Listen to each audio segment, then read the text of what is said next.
Yes. And we are live, Mr. Chair. Good morning and thank you very much. I'd like to call the meeting to order and acknowledge we are in Treaty 1 territory, the home and traditional lands of the Anishinaabe, Ojibwe, Inuit, Cree, and Dakota peoples, and in the national homeland of the Red River Métis. Our drinking water comes from Shoal Lake 40 First Nation in Treaty 3 territory. I'd like to introduce the members of the panel this morning, along with the secretary to the board and the assessor.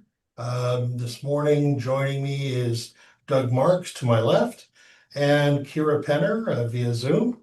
My name is Mike Kaltruba. I'll be chairing this morning's meeting. The assessment department personnel is Nathan Kupfer, and the administrative personnel this morning is Francis Villanueva. And to the Zoom participants of the hearing, please note you are placed in the waiting room until your property is called upon. When it is your turn, you will be admitted into the meeting. Kindly follow along on the City of Winnipeg's Board Revision YouTube channel for the hearing process. Once the host admits you into the hearing, please close or mute your YouTube player. You will then be permitted to speak with respect to your property. Once your hearing is concluded, you can leave the meeting. We'll be hearing an application for revision of the assessment roll in accordance with the Municipal Assessment Act. The matters for which revision is requested have been described in each application, and we will limit discussion to those matters. Statements that are made at this hearing are sworn testimony, and anyone speaking to the matters must be sworn in. Be advised that comparisons of assessments of property are not considered evidence of market value by the Board of Revision. The Board of Revision is appointed annually by Council and is independent of it and the City Administration. It makes its decisions on the basis of evidence provided at this hearing and issues a written order that will be mailed to all parties as soon as possible. Please note that the Board's decisions with respect to an application may be appealed to the Manitoba Municipal Board if matter pertains to assessed value or classification, or to Court of King's Bench if matter pertains to application of exemptions from taxation. Should you wish to appeal, information how to do so will be included with the board's order. With respect to the hearing process, I will confirm the points of appeal with your property to be addressed with each applicant following the swearing in. We will then have the assessor's testimony, followed by questions that the applicant may have, and then applicant's testimony followed by questions. Each side will have an opportunity to summarize if they wish. Once all evidence about the application has been brought forward, the applicant may leave. The process will repeat for each item on the docket today. The session will close after all applications have been heard, and the board will deliberate in private and make its decisions. You will receive the board's decision by registered mail as soon as possible. As information, all public hearings are live streamed, recorded, and will be part of the public record. We'll be hearing items 2 through 3 and 6 through 10 on our docket today. Mr. Villanueva, please affirm the assessor and the applicant's testimony. Of course. Mr. Assessor, please state your full name. Nathan Kupfer. Thank you. And do you affirm that the evidence you're about to give at this hearing is the truth, the whole truth, and nothing but the truth? Yes, I do. Perfect, thank you. And Mr. and Mrs. Applicant, please stand up. Ms. Applicant, please state your full name. Diane Schindelman. Thank you. And do you affirm that the evidence you are about to give at this hearing is the truth, the whole truth, and nothing but the truth? Yes, I do. Perfect. Mr. Applicant, perfect. Please state your full name. Justin Zarnowski.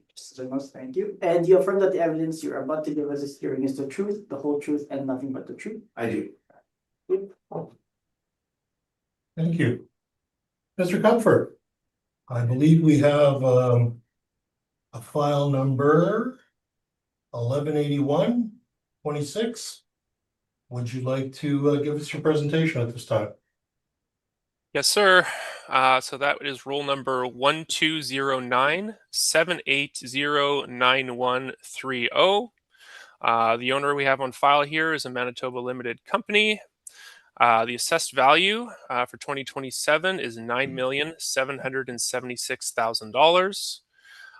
This is a vacant piece of commercial land with C3 zoning.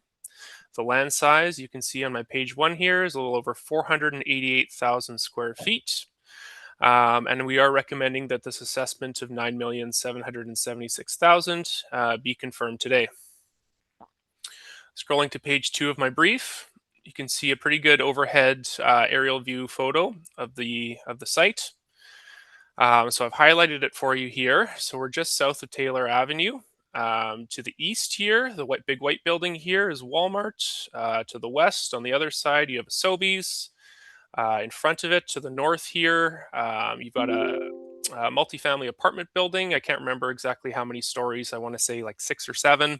And then on the other side to the north here, you have a Scotiabank. And then I think there's like Firehouse Subs and maybe some other commercial development. And then further to the west, you can see even more commercial development. So this site is square in the middle of a fairly large commercial center here on Taylor Avenue, just before getting to Pembina.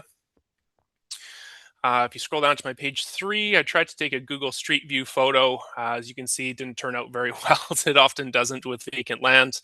But this is coming into the approach. So you can see the Walmart on the left. The vacant property is effectively right in front of you. And we've just come through, there's a roundabout here essentially that you would be driving through. So you have access to the site. If you continue south here up along, you can turn left into Walmart, or they have a little road here that ends right where the site begins. I was at this Walmart on Saturday, so I literally drove this road in. Moving to page 4, I can begin with my land comparables here. I identified quickly, I have one here that's post-reference I have to call out here and should be stricken. That's my comparable number 3. Reference date here is April 1, 2025, so this one's a few months past, so that one I'll make sure we kick out of our sample size so it's not used again for further appeals here this cycle. But we do have 3 pretty good comparables beyond that, 2 on Station Street and 1 on Berwick. So the best way to show these is to scroll down to my my page 5, just the next page here. I've included a comparables map. So the subject property you can see highlighted in yellow on the left here. The comparables that we've chosen to prioritize here, they all run along the same transit line, just up along the Pembina side instead of on the Taylor side. So they share that influence, which is a fairly significant influence with the subject property. So that's why I wanted to include them. They are all admittedly smaller than the subject property, as you can also see. And the zoning for them is RMU rather than C3. So those are the major differences that you'll note. Turning back to the comparable land sale table on page 4, you'll see some pretty typical trends here. 1, smaller properties are generally going to transact with a larger price per square foot. It's not always the case, but again, it's a general trend. And 2, sales closer to the reference date, i.e. newer sales, are generally going to transact higher as land values continue to appreciate, again, generally around the city. So those are the notes I have about my land comparable sales here. Beyond that, we're looking at a medium at around $45. The high ones go all the way up into the 70s, and the lowest relatively comparable property I was able to find here, 15 Berwick, is about 26 and a half. So the subject property we have all the way down at $20 a foot. Again, it's quite a bit larger. Larger parcels generally going to push the land value per foot down, and that appears to be what's happened here.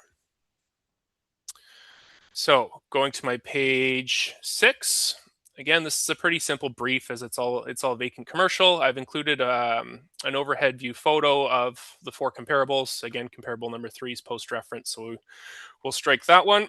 But I've included photos so that you can see how relative they are to the subject property.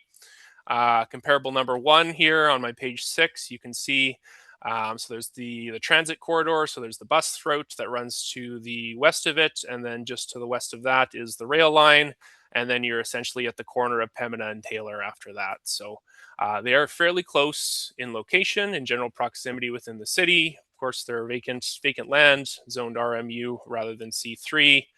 We can get into the differences there if you'd like. Yeah, beyond that, that's about all I have for my presentation here. So again, 9,776,000, or about $20 a foot, or exactly $20 a foot in this case for the parcel.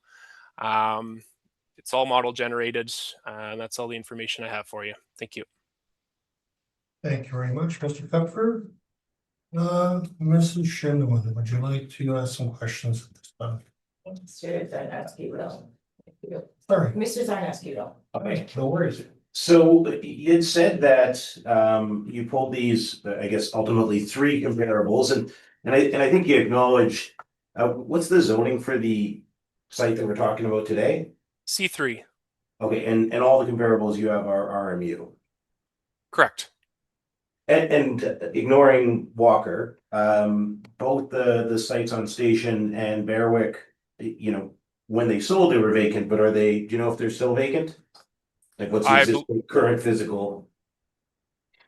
Yeah, so they're fairly recent sales, but my understanding is development's going to happen pretty quickly on these sites. I'm not aware of any impediments, so I believe they're going to be used for mixed use, residential, townhouse, small apartment, that sort of thing. So you're saying townhouse, small apartment wouldn't be like a high rise site? I don't believe so. No. Okay, but they'd be worth more if they were a high rise site, right? If high rise development was permissible, then yes, they could potentially be valued higher. I'd agree with that. Okay, and I think you said that the biggest difference in your valuation for this site versus those sites was predominantly based on size. Yeah, so the valuation here is model driven. Our model will generally drive the value down per square foot based on the size of the parcel. So that's my understanding of what would have happened here. Why the subject is being valued lower on a price per square foot than its comparables. Okay, and if we go to page 2, you've got a Google Earth shot of our site. And you had said part of the reason you used those comparables in South Osborne was because of the proximity to the rapid transit site or the rapid Yes, sir. transit line. And the rail line, yes. Okay, and so being close to the rapid transit line would increase the value. Being close to the rapid transit line would increase the value. Not necessarily. It depends, I guess, where you can get on and off at the rapid transit line. Having buses flying past your site isn't necessarily a positive thing if you don't have access to them. I'm not sure what the access is going to be at that site. Well, you said that it was an important valuation. So you're saying that being rapid transit adjacent is worse? Okay. I don't think I said either. I said it's best to compare properties that have similar circumstances. In this case, the subject property has the rail line to the south of it. The comparables have the rail line just to the west of it. So I thought that was an appropriate comparable. Okay, well, I'll put it to you then a little bit differently. The sites are actually significantly different. This site has the rail line, and then beyond the rail line, there's a pond, and then the rapid transit, right? Correct. And then the comparables you have are actually the opposite. They have the rapid transit line with stops that are accessible, and then that buffers the rail. Correct. Okay.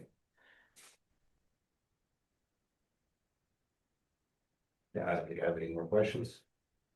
Oh, sorry, I do have one. You talked about development impediments.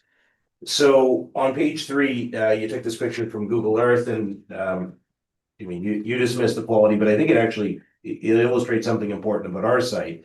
If you look at this picture, there's a couple of pieces of hydro infrastructure on page 3. Yes, I can see them.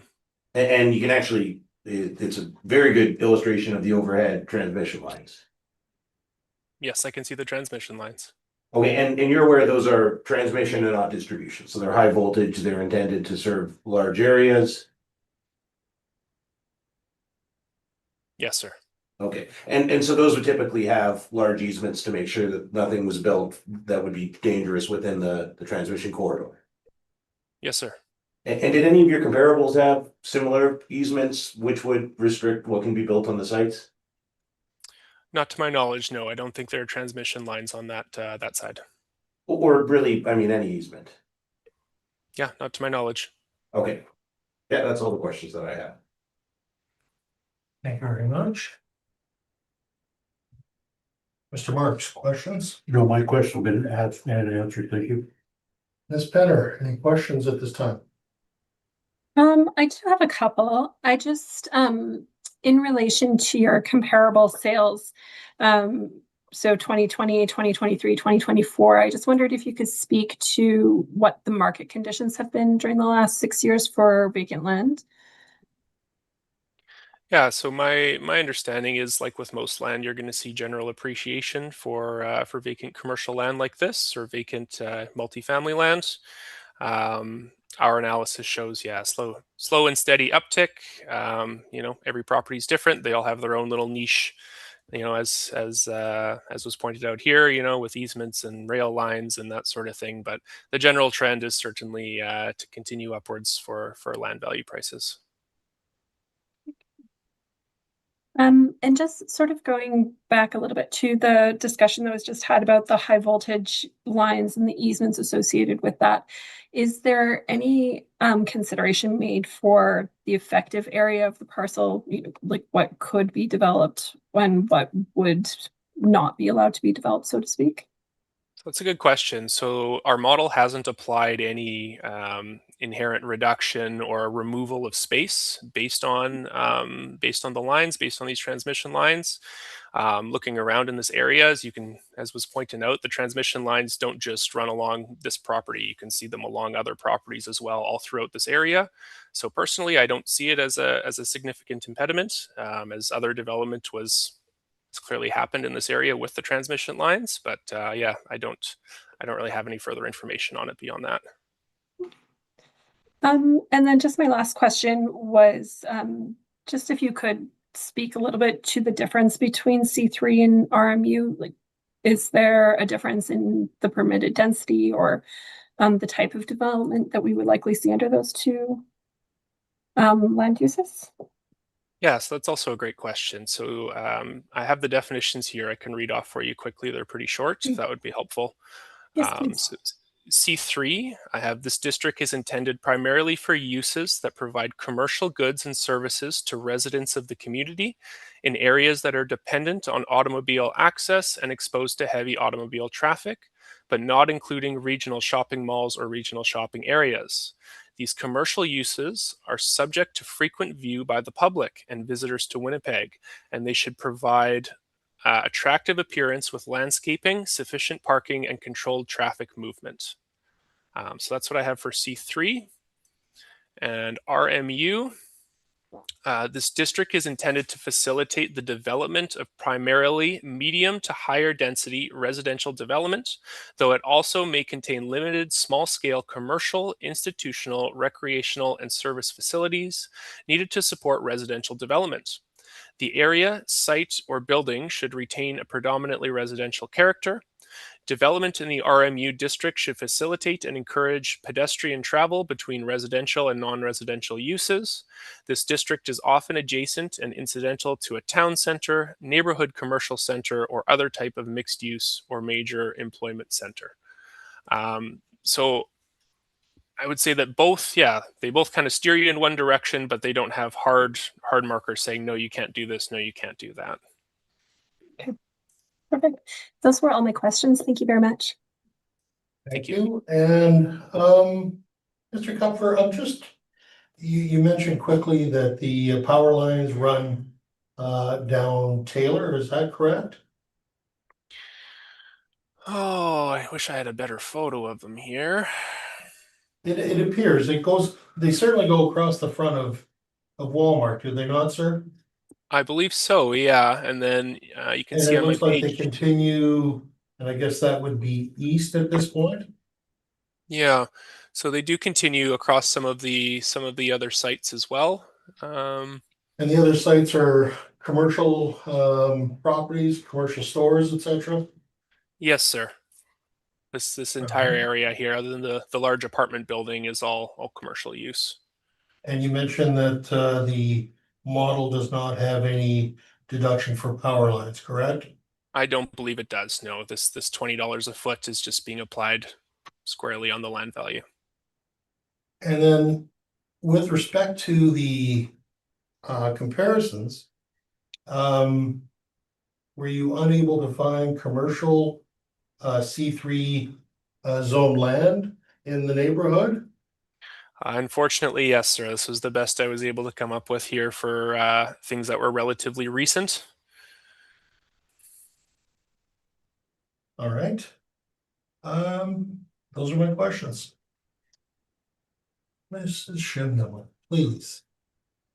Thank you. Good morning.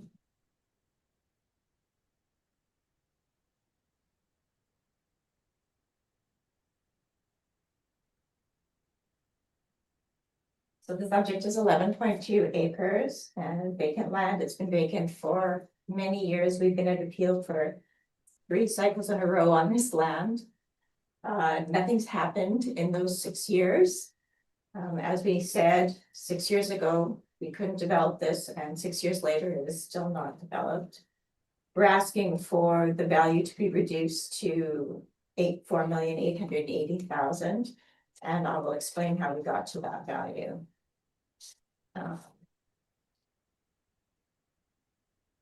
The land sits at the back of the development.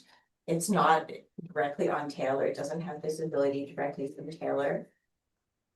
The photograph in the assessors is once you're on the site, then you can see it, but the visibility from Taylor is not great.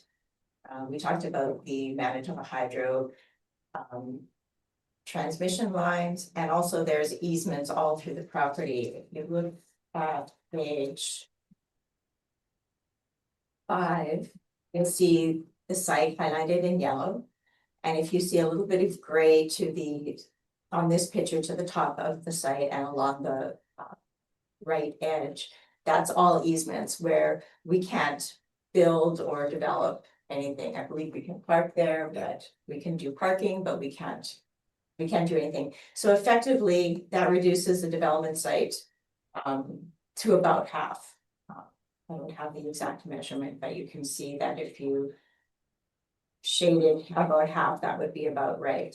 So we're dealing with about half the size of what we can do with this, which evidently doesn't really matter since we haven't been able to develop any of it, but anyways.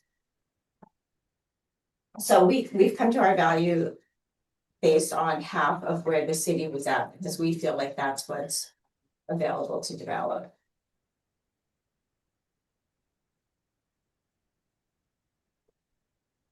Further, we found that on a adjacent site with those easements, Hydro has also restricted certain way we build. We can't put piling right next to the easements, and so that's caused more cost. We have to plan how they want us to, not necessarily this is the best way to do it.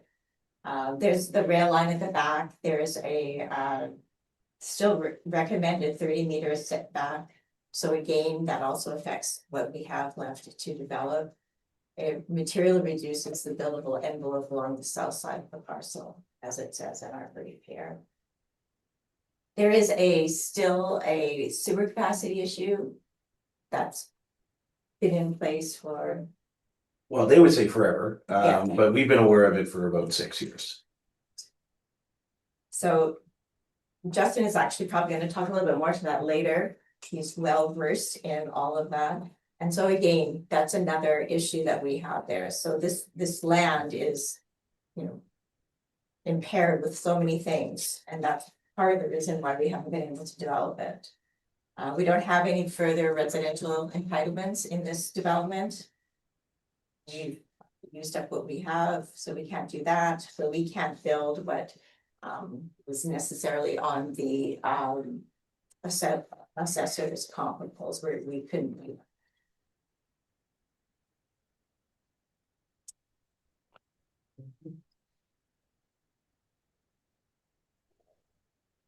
Page 3 is just a little bit more description about the property. I've basically gone over most of that. Like I said, we've been appealing this for 3 cycles for the value, and you can see on page 3 that in 2023, the assessment was adjusted to 3,360,000. In 2025, for some reason, the assessment went right back up to 10,000,006. And here we are again for the 2027 assessment at 9.776 million.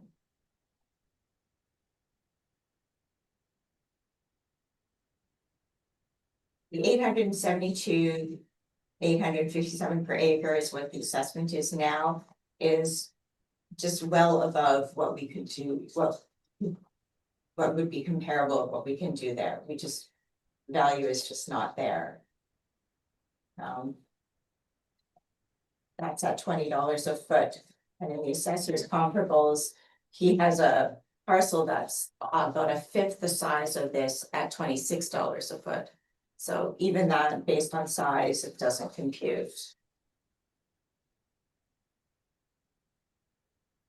And we discussed the hydro and frontage and visibility, it's set back. It's behind a multi-res property, the rail setback.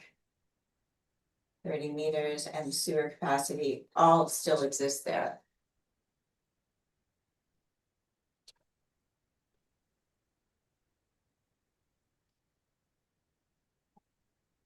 Five is just a further picture showing the easements again.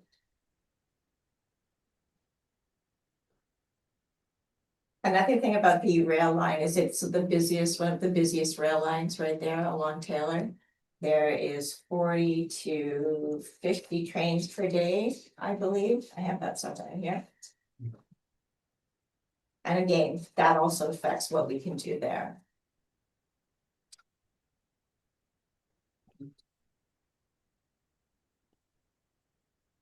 So on page 8, we have some comparables. We've selected some comparables that are, we tried to find a little bit closer in size, and these are industrial land, but they have about the same, we have about the same ability to do at this site as we would at an industrial site. So it's very comparable to an industrial site that's not serviced or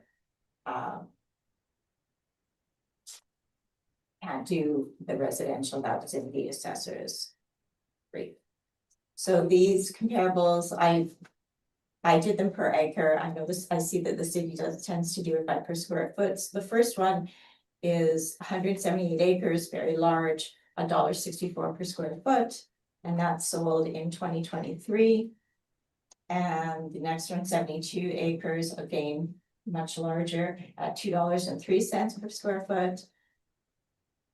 May 2024, 15 acres, which is very similar to the size of the site, $6.88 per foot. 5 acres in 22, $5.74. And on Wilkes, which is very close to the site, but again, it's very small, 3.62 acres at 4.76 per foot.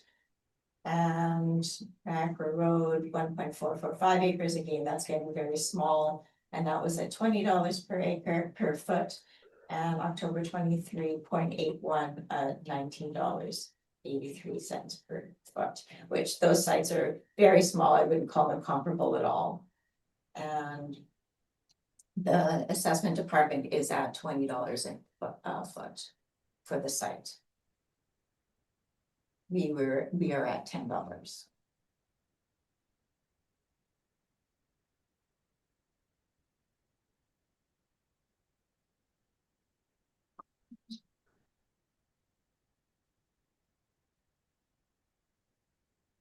So based on the sort of size adjusted parcel that's the subject, the values of my comparables, they sold closest to 207,000 to 300,000 per acre. And we're at 436,000 per acre, slipping back to acres, just so that you can see based on two ways to divide it.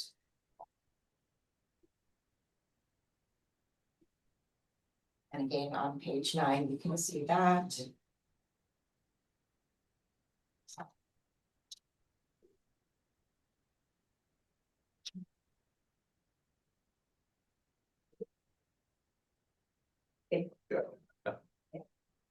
And so I think the biggest issue we're having here isn't necessarily that the assessor's starting point was bad. I think as the assessor acknowledged, there isn't factors like the easements being taken into account, the presence of the high voltage lines. And so, I mean, ultimately, the reason we're still getting together in person with actual people looking at this is sometimes the computers don't factor in actual valuation issues like the easements and the sewer capacity here. And so we're saying it's not that they didn't start at the right spot, but the reason why we're taking half of the value off is because of all of those issues that we identified. We're not saying it's worthless. I'm still optimistic we'll be able to solve these things. But if somebody was buying this today, they'd be dealing with a site that has sewer issues. They'd be dealing with the site that's got setbacks from the rail that are recommended, and they'd be dealing with a site that's got really permanent easements. Those are never going to change. That's the transmission line for, you know, most of southern Manitoba off of the whatever the service at the old hydro building. I think that's our submission. Thank you. Mr. Comfort, questions? I do have a few, thank you. Beginning on page 5 of your brief here, I'm looking at the diagram that was included showing the subject land as well as the easement area. And I appreciate you including this. So to the east of the subject properties, we stated here, this is the Walmart, right? You can see it on the diagram adjacent to the subject property, correct? Yes, Okay. Was that developed also by Shindico, the Walmart parcel? yes. Okay. So you can see that this Walmart, it appears to abut essentially right up to the property line here. So is this still, I think you said 30 meters set back from the railway line with where the Walmart is? No, like I said, I've been reasonably successful at dealing with these things. I did that development application. We were able to convince the city to allow, it doesn't look like it's set back at all because it's a big site. That would still be, I think it's 50 feet because there's an MTS easement all around it. So it is set back, but not set back 30 meters. I was able to win that argument 12 years ago. Okay. You would know then the property line is already set back roughly 60 to 90 feet, depending on where you measure from the rail line, correct?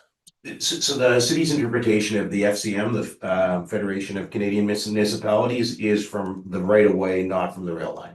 So that Okay. 30 meters is a setback from property line. Perfect. Okay. The easement area that's being shown here, this also crosses into what I'm just going to call the Walmart parcel here on the other side of the roundabout. And as you stated, this is being used as surface parking, correct? It is. Okay. So any development that's going to happen on the subject site, again, large C3 development, is going to require surface parking, correct? Yeah, and lead parking. Okay. So hypothetically, we're looking at a site that can be developed within the dark yellow area. The area outside of it will be used as surface parking to service or to support that site, correct? You know, if we were doing a second Walmart, sure. But the reality is we haven't been able to attract a large user like that. And so the smaller the use gets, the more you have to have the parking close by. So having these big swaths of parking, sure, hypothetically, but unfortunately, the large box is a sort of a dying breed. You know, we did the Costco in West Winnipeg, but there just aren't that many deals like that anymore. So I think it's a little bit more nuanced than saying just because there's easement, you could do parking that you need. We haven't been able to do something that makes sense here. And part of the reason is you need a huge occupant and they just don't exist as much as they used to. Okay, I appreciate that. Turning to your page 8, I just want to ask a couple quick questions about your comparables here. So you'd agree with me then there isn't a surplus of C3 comparables available within the area to choose from looking at your comparable list, correct? That's right. Okay. Do you have, what would you identify a strongest comparable out of these, something that might be the most similar, or is it kind of just a range you wanted to identify? I think I was looking at size mostly. I think that's most important. On the Wilkes, the size is not, you know, close, but it's in a similar area. Okay. Was this property on Wilkes, was it, say, built up the way the subject property is with surrounding commercial development already in place, or was this in a newer, undeveloped area? There is some stuff around it. Okay. Would you agree with me that generally a parcel is going to transact for more or be more valuable if there are other things in the area to draw people to it? Like Seasons of Tuxedo, I mean, right, Like- it's a Keniston looks. Like Right, this, like that's, Season- that's a more dominant commercial area than ours.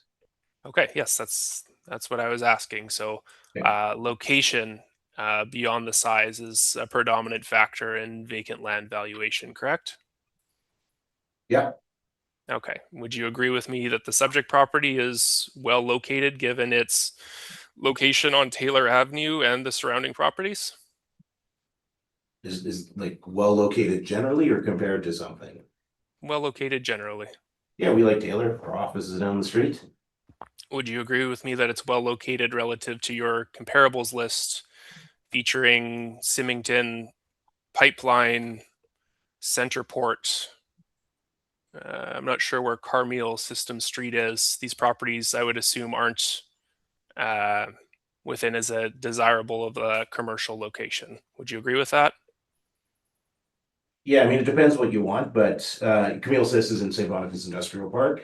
So for commercial uses, you'd rather be on Taylor. Okay.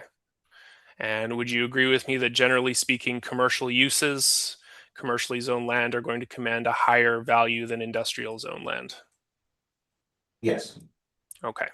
And your bottom three, your three comparables here are industrial.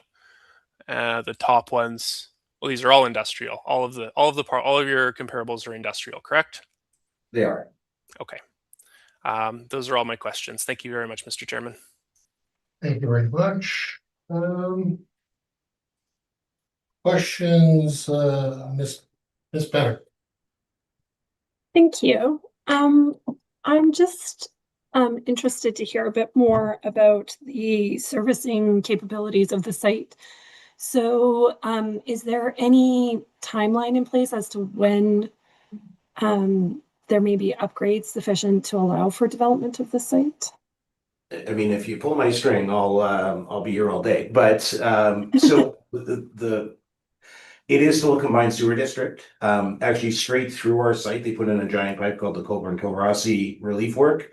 Unfortunately, despite us having paid a bunch of money for it and allowed it to go through our site, the city's view was that whatever we had proposed in 2014 permanently sets a ceiling on the amount of servicing we can use, capacity. They call it, but they don't really mean that. They mean like allocation of room in the pipes. So we said, okay, well, 2014, we were going to do a convalescent home here that ultimately we weren't successful on, which was lower density. Now we'd like to do more apartments. That's just the way of the world. 2014 was a long time ago. And so the city said, do a new servicing report. So we went, paid Stantec, $20,000. They did a new servicing report. The city said, oh, we looked at it. Actually, the new servicing report has more use of services than the old one, so we can't approve. That was a frustrating moment. So when we say there's a servicing issue here, that's really where we're at. And like I said, I think I'm going to solve this. I'm still young, but unfortunately, it's been a file that's been on my desk for a long time, and I haven't yet. We managed to pick off some to do the firehouse subs building. They very reluctantly agreed to let us do 2 apartments on the front and a 3rd apartment, but every time it's with the caveat that, you guys are out of capacity, and we live to fight another day. So right now, if somebody was buying this, we would have to tell them and they'd figure out that there isn't wastewater sewer capacity to allow new development. Okay. And the industrial sites that you've provided here, are these all raw land or they have servicing in place? So as far as I understand, they're serviced. The reason we used industrial is so industrial tends to have less washrooms. Less washrooms means less wastewater flow, so that would be something we can get done. And that was taking into account that limiting factor. So these are, at least as far as I know of them, serviced comps, but they don't need as much service because if you got a warehouse, boxes don't use the toilet, people do. And so you can have less bathroom, which means less capacity for wastewater with industrial sites versus retail and certainly residential. So just forgive me here, just so I'm clear. It's not that there isn't any capacity, it's just there's not sufficient capacity for to support the underlying C3 zoning. It's more, it's restricted. I mean, the pipes are there and they are the size that they are. The city has no real desire to upgrade them. And then when they're in a combined sewer district, there's still sewer that goes into the existing, which means combined land drainage and wastewater sewer. And what happens is when there's a rainstorm, because wastewater doesn't really surge, but storms do. And so when you have a combined sewer district, you really, the city doesn't want to see any meaningful new wastewater going into a combined sewer district that wasn't already approved. So when they say capacity, that's what they mean. They don't really mean the pipes are full. What they mean is they've allocated the pipe to this, and their models say they're full of hypothetical sewage, would be the best way to think about it. Okay. Thank you. I appreciate that explanation. That's all for me. Thank you. Thank you. And Mr. Marks, questions? Access to your site for vehicles, is that through the roundabout, and is that the only way of getting onto that site? So we've actually developed so we have the Sobeys too. And lights are the most important thing. So there is a light that goes into the Walmart on that roundabout. We also, when we did the apartment building, we connected it. It's not like the best because the buildings don't line up great, but you can get from Sobeys on our site interior to this site. So everything, and if this ever gets built out, it'll be built out as you wouldn't be able to tell the Sobeys is a different site. Like we like to have sites where people can stay and shop at one place and live at another place. So it does have access off of the Sobeys, but the main access for this is the light in the roundabout. Okay. And utility capacities in the area, like hydro and all that sort of thing, is that maxed out as well? No, hydro is always an issue with timing in these areas as opposed to capacity. Okay, They'll give us as much power as we want. that's good to know. Now, all your setbacks, that's putting you in a compromising spot as far as developing a good portion of your property. Yeah, and like I said, those easements, like the bigger the easement is, people don't like walking too far from one spot to another. For a Walmart, they live with it. But if we did, a restaurant there, we're not gonna be able to tell someone park half a kilometer away and walk. People just won't do it, and the parking will end up sitting. Right. So you're talking about half of the property that really can be developed. Yeah. Okay, and the CN setback is from the property line? It's a guideline, so that's how we That were could able to be get. negotiated? Yeah, Okay, Recommend. yeah, the city wants to follow it, but they also, like property taxes and there's factors that go into these things. okay. That's all my questions. Thank you very much, Mr. Chair. Thank you very much. And sorry, I'm looking at the drawing or the page 5 with the subject shown in bright yellow and the grayed out part on that being easement, I believe you said, correct? Which basically is, I think you understood, that wouldn't be able to be used other than for parking. Yeah. That would be the extent of it. Now, what would stop you from developing additional shopping strips on that 11.2 acres? Even with the reduction for parking, would you not be able to basically do a ring of buildings and still have enough room for parking all the way around, sort of thing? The issue we've had with this site is retail's really changed, so you can do small bay retail, you're 1,000 to 5,000. Which is what you guys sort of did close to the Sobeys, is that not? So it narrows though, like the Pancake House is like 5,000, this is deep. And so, if the Michaels and the Best Buys and the Winners of the world were able to pay new construction rent, you're absolutely right. But they're not. And the reason you haven't seen, your 20,000, 25,000 square feet of new construction is they're still, in their minds, they still think it's 2005. And they're willing to pay the same rents they were when we built a bunch of this stuff in 2005. And so it just doesn't, the economic reason is just You can't, like, to get these things, they'd have to pay like $35 a foot for rent, and they don't. And so that's why you just haven't seen new, we call it mid-box, sort of bigger than 10,000 feet. That just doesn't, that segment doesn't exist in new construction because they can't justify the rents.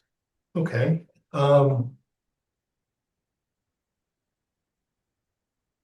do you think that you would consider potentially a rezone to a residential app? And that then flows into the next problem, which you're pointing out, saying that the capacity is a problem.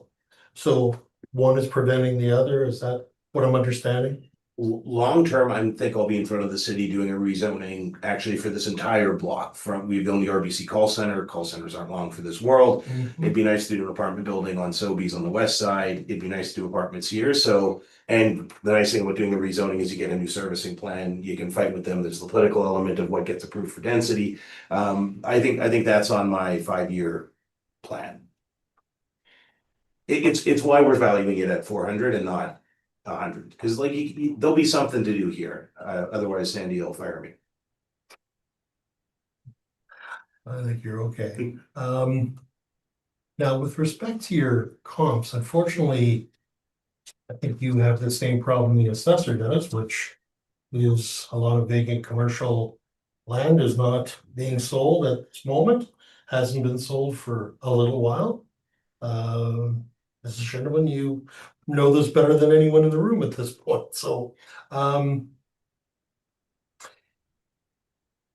just don't see how these industrial lands, short of maybe the one on Wilkes,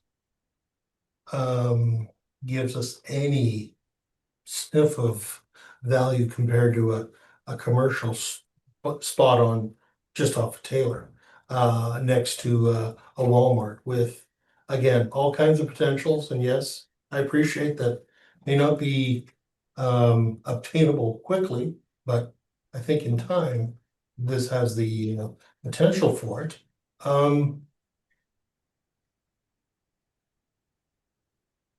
Do you not think that the comps that you have really kind of bring the low end of the range into this and really don't have as much comparability? And I'm not saying the assessors are perfect because they're not perfect either. But you both share the same problems. Yes. So in a way, I look at what the assessor's done and say, well, not great, but they're very close. They have potentially the same type of develop potentially to what your parcel has down the line. So don't you think that would be more in keeping with value at the end of the day? Well, I think you're foreshadowing our rebuttal, which I think takes issue with that Okay, analysis. fair. And we will get to it in a moment, Yeah. sorry. And the reality is, on the other side of Walmart, we did an industrial development because it was the right thing to do. There just isn't enough retail. The feds put out an RFP, said we want to do a food safety inspection agency. We did that. So, I mean, if we can't figure out residential capacity here, I actually do think this is an industrial site, not a retail one. Fair. Okay. Those, I believe, are my questions. You have rebuttal, so please, at this time, if you'd like to bring forward your rebuttal. And do we have, I will send this to the assessor and thank you very much.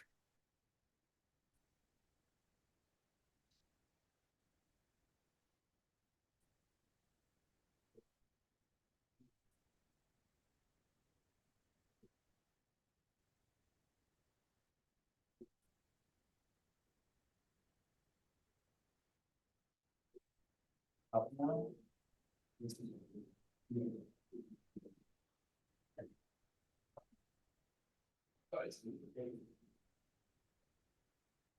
All right, I have the rebuttal in front of me, Mr. Marks.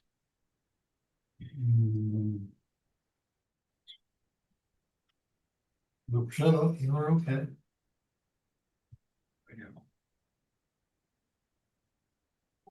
Great.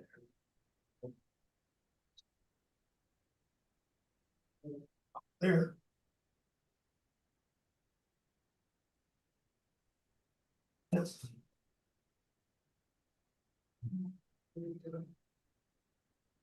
Should be maybe two shown separately. Yeah. There we Is go. it just being uploaded to the OneDrive? Oh, you did not upload yet? Here, I'll double check. It's 5 pages, right, guys? Yeah. Thank you.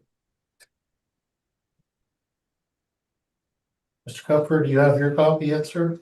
I do, yes. Thank you. And it should be updated to the OneDrive now. Ms. Benner? Yes, I have it. Thank you. Excellent. Please, go ahead. So, yeah, we saw the comparables, we won't talk about Walker Court since it's post-reference, but they all suffer from the same issue, is there was a desire on the part of the city to have density around the rapid transit corridor. RMU is a reasonably new zoning, the city came up with it with a view to having high density in places that are appropriate and adjacent to the transit corridor was identified. A number of our colleagues or competitors, depending on how you look at them, have been doing things here. The 2 Station Place, so if you look at page 3, that's 28 Station Place that Carrington is doing. It's 203 units. If you drive by the area, it's one of the tall buildings that started. Carrington's also doing 25 Station Place across the street. It's 156 units. And then Berwick was a little bit further to the north, but still high density, 156 units. And so the issue we take with these valuations is these are all development sites that immediately happened. And so you wouldn't value these on a square foot basis. We value them on a per unit basis. And so it gets you to, somewhere between $20,000 and $25,000 per unit, gets you to the prices that the assessor used. And the reason people are willing to pay that is you can go put the land in, get a CMHC loan for all of your construction costs, build and either hold or sell. So really, these are materially different sites than ours. Like the reason they traded for what they did was because developers could immediately go in, say, in my pro forma, I'm paying 20 or 25,000 a unit. And that's like roughly how you get to the sale prices. They had it not similar to ours. Somebody's not going to come and say, oh, I can do, 500 units in 10 years and I'm going to pay the same. It would be valued completely differently. So all of the valuation exercises that would have gone into this are fundamentally different than ours. Thank you. Mr. Comfort, questions? Just a couple quick ones, I think. So I'm sure we're all on the same page. It's kind of tough when we get last second rebuttal here. So the 2 on Station, you're showing concept drawings of high-rise apartments, correct? Well, they're under construction, right? Like Carrington's building these right now. Okay. And those are the sites that transacted for between $57 and $74 a foot? Yes. Yes. And then the last one on Berwick, that one's more of like the lower townhouse design, three stories, I think, or maybe up to 4. And that one went for 26 and a half all the way back in 2020, correct? I think it's bigger than that. 2, 4, 6 or no, wait, 2, 4, 6. I call that a mid-rise apartment. That's not a townhouse. Okay. And you'd agree with me that the subject property is being valued considerably less than all of these sites, correct? Yep. About the same as Berwick. Well, yeah, Berwick, you're at 2644. You're at 20 here. And it's a fifth of the size. And it's a 2020 sale, correct? Kind of weird that I'm answering questions in your comps, but yeah, it looks that way. Okay. Those are all my questions. Thank you. Thank you very much. Mr. Marks, questions? Yes, now, would you be considering turning your property off Taylor there into residential, multi-family residential? If the city would let us, not the high rises, I think the high rises are, not for the faint of heart. But something like they have at Berwick, we for sure consider if the city would let us. But that's where the capacity issue comes in. But that goes back to the capacity issue once again, Exactly. so. So these aren't comparable. That, I mean, the You're hooping proposal it could have up, been one page and just said, these are different. Okay, so you're kind of hooped in many ways here. And we have to pay property taxes on a value that's too high. Yeah. Or not. Thank you. That's all my questions. Thank you, Ryan. Ms. Penner, questions? No questions for me. Thank you, Mr. Chair. And I think I'll just restate. Same problem both sides. 100%. You guys have a tough job to do. This is. You have obviously you understand the marketplace. The assessor is stuck in the same problem that you are, and both of you are trying to give us some guidance, and I appreciate that that is the case. All right, any final summation? I mean, I was going to be a little bit more sympathetic, but that was what I was going to say, that you guys are in a tough spot. So I think we're good. Thank you very much. Mr. Comfort? Yeah, I think, as you pointed out, Mr. Chairman, the city's comps are largely higher than what the subject properties come in at. We've discussed all the reasons for why that is. And I think we're assessing it appropriately based on those hindrances. And I think the assessment should be confirmed. Thank you.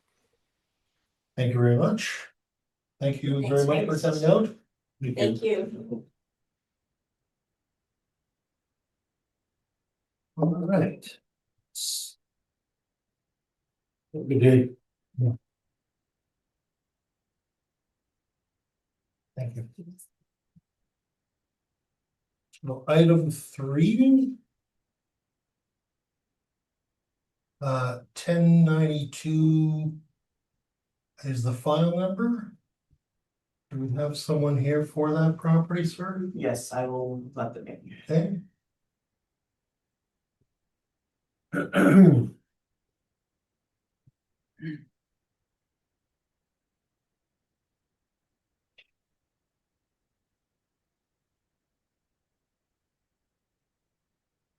Oh.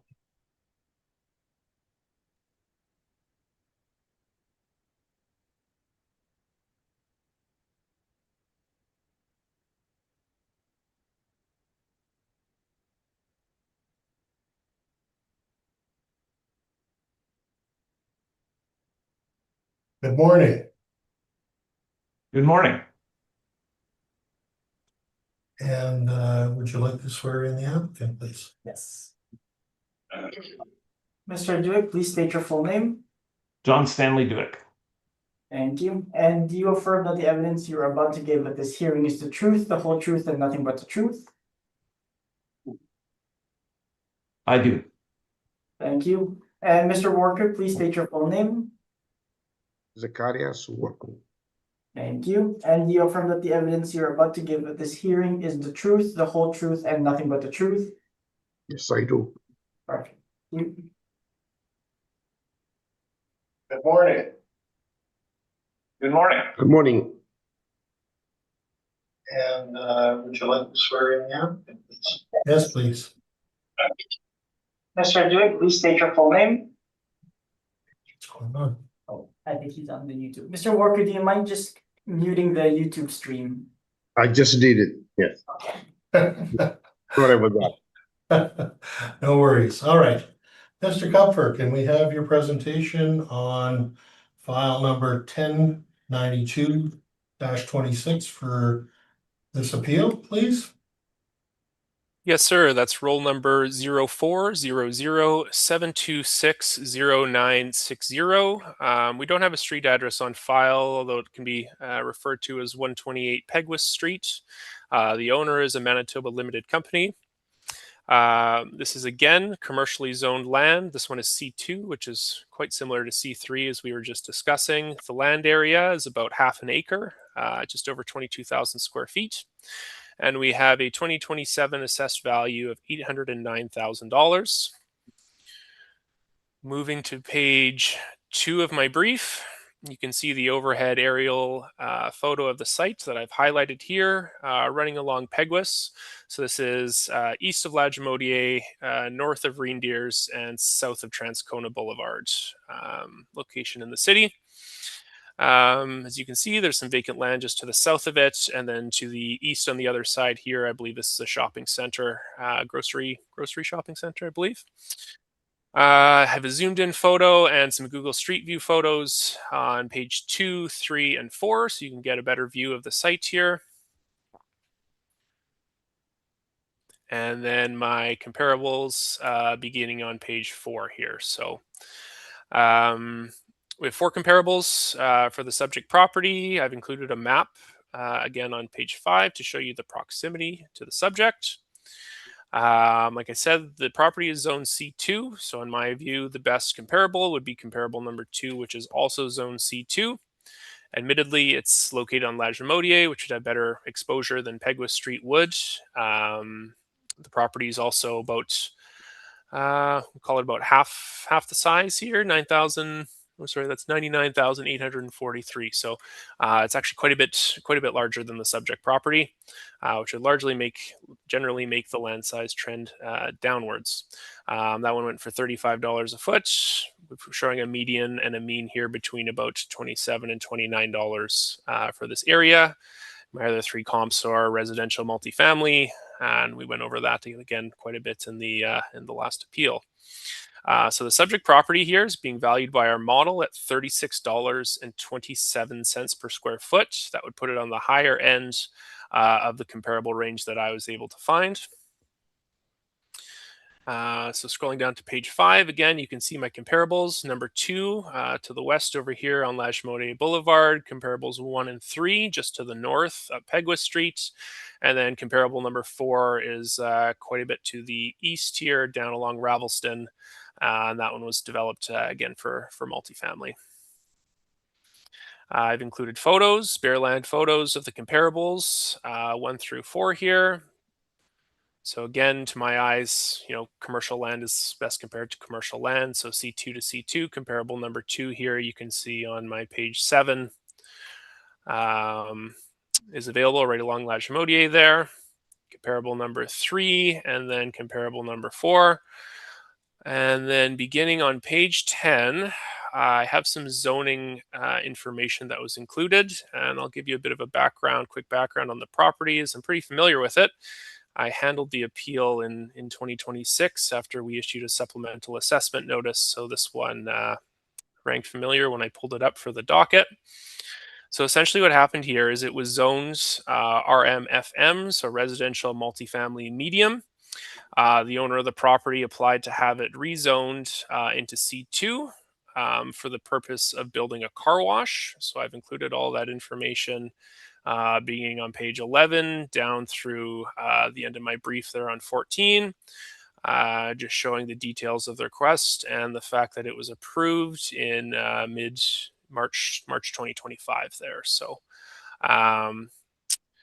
an application was filed to rezone the property. It was successful, after which we issued a supplemental assessment notice for the property back in 2026. That's when I first handled the appeal.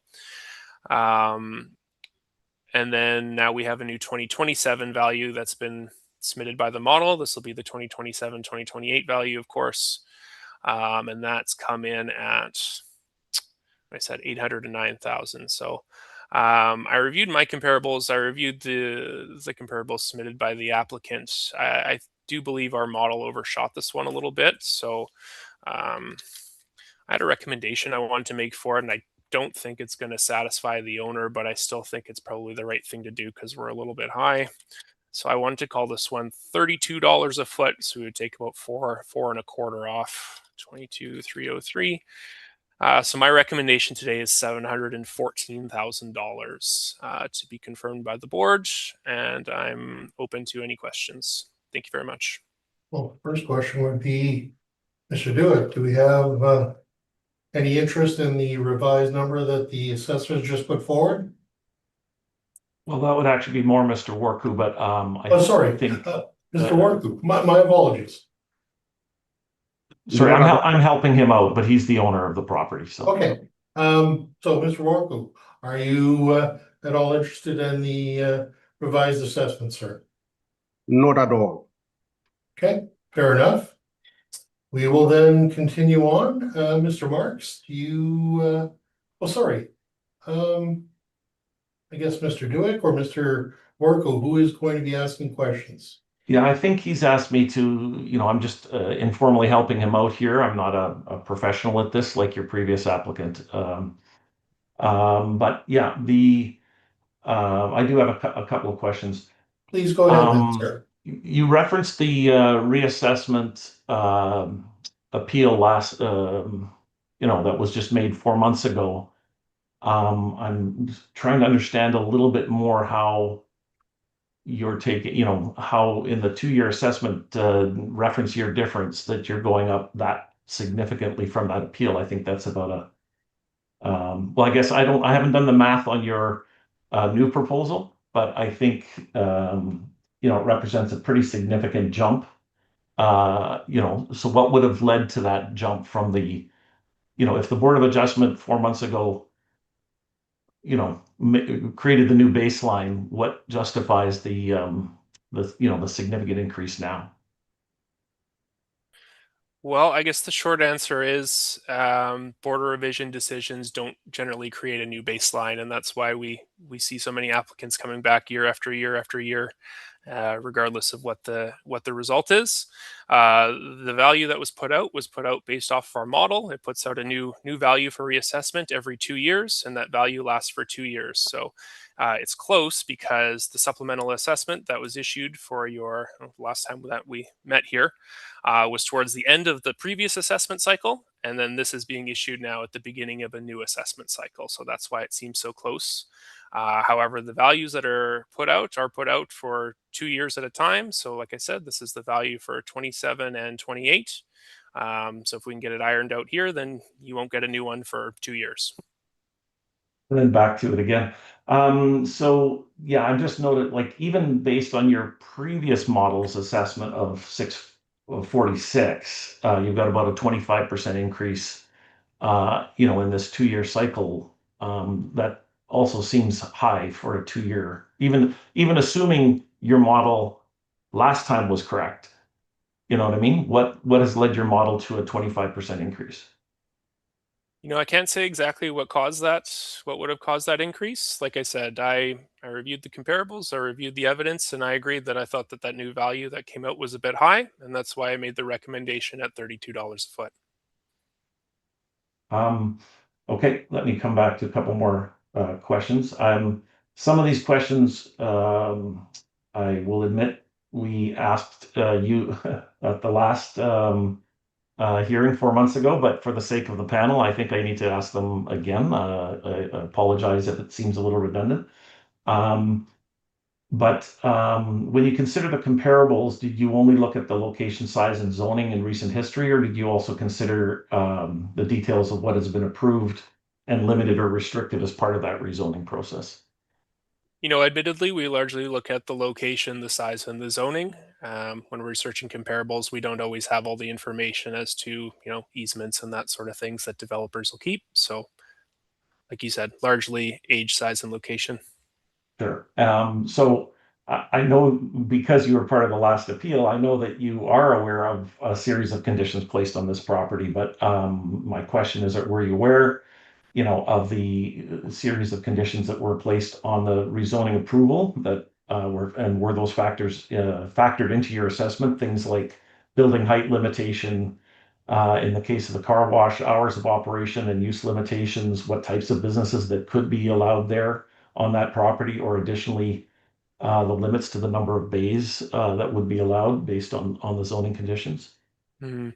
So some of that I remembered from the last hearing, but I would say what we have on file here is what I have included from my pages 11 to 13. So I don't think it has all of that information, but it does have the variance and the rezoning information that's available here.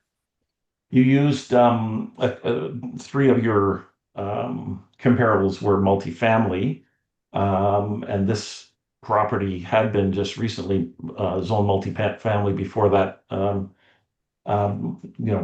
Proposal didn't go forward, and then we shifted it to commercial.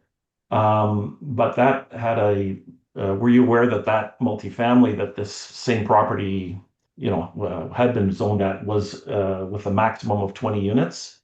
And I'm just using what your previous applicant today said, at that $25,000 per unit, that would sort of value the property at about $500,000. So, would you agree that at a 20 unit maximum limitation for a multifamily development, that would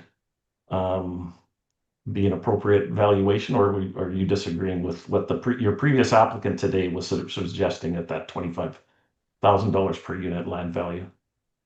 I'm not sure I have enough experience to say yes or no. That's appropriate. I would generally agree if that's what they're saying. However, as you've stated, obviously this wasn't a profitable venture looking at it from a residential multifamily perspective, and that's why the owner had it rezoned to commercial. So that's what we're valuing now. Okay. And that you've already agreed that property on Lajimodier, that's number 2 on your list, is on that probably what I assume is the highest traffic volume street in all of Transcona. What's there now is that, Focus Hyundai. I think that's what's there. I mean, I just looked on Google Maps and, do you agree that location and property side would have significantly increased to the value per square foot of that property when it was sold? To the location, yes, I'd agree. That's an excellent location on Lajimodier. As we've discussed, the general trend, and again, it's not always the case, but the general trend is larger properties will actually transact for a bit of a lower price per square foot. So in this case, the property on Lajimodier, if I'm showing, is actually quite a bit higher than the subject property. So that would be a force downwards. There's also the sale date to consider. So you're looking at 2018, so about 7 years prior to the reference date. And over that time, I think there would have been some appreciation in values.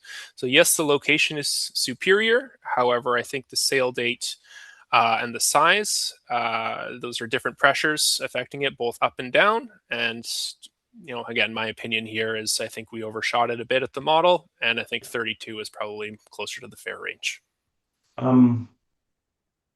Yeah, this isn't a discussion now. My job is to ask questions, but would you sort of agree that that the size, what do you call the model is estimating, smaller the property, the higher the square foot, that there's a limitation there, the smaller you go, and that small size limitation very, very adjacent to single family dwellings would significantly lower that ability to develop it versus a larger property, that was adjacent, that would allow some larger setback areas? That's an interesting question. Certainly, if you get too small, if your property is too small, then you're not going to achieve the ideal rate per square foot either, because you'll be limited in what you can develop. I've seen that the development was successful, or the application was successful with planning, property, and development for the car wash with those limitations that you've outlined. So, to my knowledge, the application wouldn't have gone through, and you guys wouldn't have applied for this if it wasn't a profitable endeavor, I guess, is my perspective. If a car wash wasn't something that would work on this site, then I don't know why a car wash would have been applied for and approved. Oh, I'm not saying the car wash. I'm just saying that the property, you're valuing it based on vacant land, and that vacant land has a value in terms of its potential. And one of the options would be a car wash, but obviously potential is a whole range of things. So when you're comparing it to your comparables that also have potential beyond, a single item issue, right? That impacts their valuation, right? As a vacant land. Similarly, those RFM properties that you listed as comparables have zoning rights that I believe allow for 70-foot buildings, or 6 or 7 story properties with a unit density that's significantly more, 140% more than the density that was permitted on the subject property. In fact, I think that property at Chisholm is now a 6-story building. Yet the subject property was limited to 3 stories when it was multifamily. So based on significant adjacent property owner community input at the zoning hearing. So does it make sense that property then has the rights to double that the property that has the rights to double that vertical density, right, would be valued at the same as the subject property. Well, it's difficult to say because the subject property is no longer zoned for residential multifamily at all. Oh, It's I zoned think for- I think it would be, in theory, allowed multifamily on a commercial property. I mean, there's permitted uses and conditional uses that would be allowed there. So, but it it would could be, have yeah. I'm really not sure. so Anything further, Mr. Boyd? I'm just skimming through in my last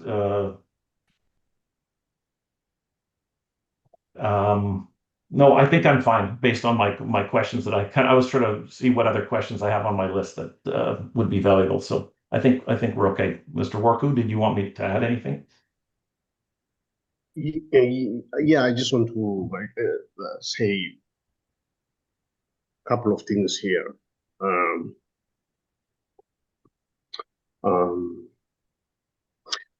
The board may not allow me to bring properties with a true comparison to the subject property. Our property, our vacant lot, is surrounded by, luckily, a similar vacant lots in three sides: to the south, to the north, and to the east. And for the board,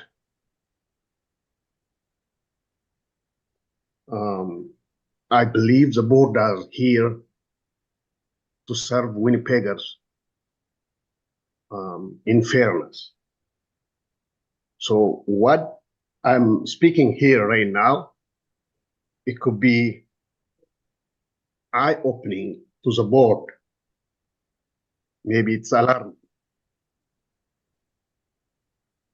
A property next to the subject property, just right next to the subject property to the south, it's a 10-acre zoned C4. And the assessment for this, I'm talking about roll number 04007053,400. I'm just putting this roll number for the record. And it's on the assessment Mr. Worku, if you're going to give us the assessment on the adjacent property, we are not interested in that number. It has no relevance to the hearing. If you had a sale on the adjacent property, I'd be very interested in that number. But if you're just giving the assessment, that is not how we try and evaluate properties. The assessor has the same constraint that we do. So if that's where you're going, sir, I'm going to stop you for that, unless you have something else to add, which I'm happy to hear at this point. So just to me, like bringing up this, the other commercial property next to this subject property is, to me, it's appropriate. And for your understanding and experience, it matters. You can decide whichever way you want. But what I'm saying is here, in fairness, it helps the board. And I'm making your work a bit easier. Why this assessment is unfair?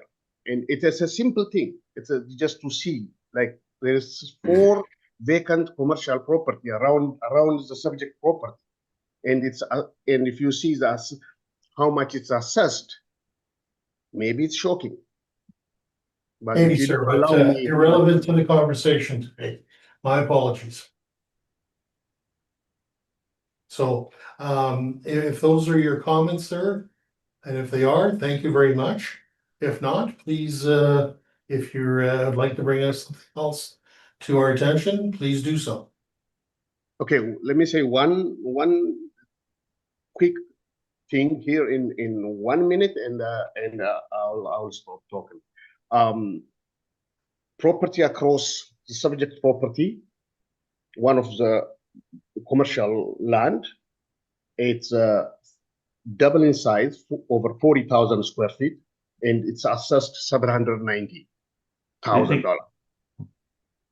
Just one, like those are similar, like my 4 additional commercial lots around that.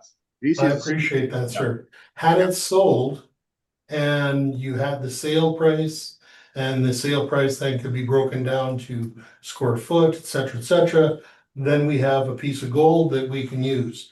Unfortunately, just as I said earlier, the assessor and yourself as the owner are limited to what sales are available in the area.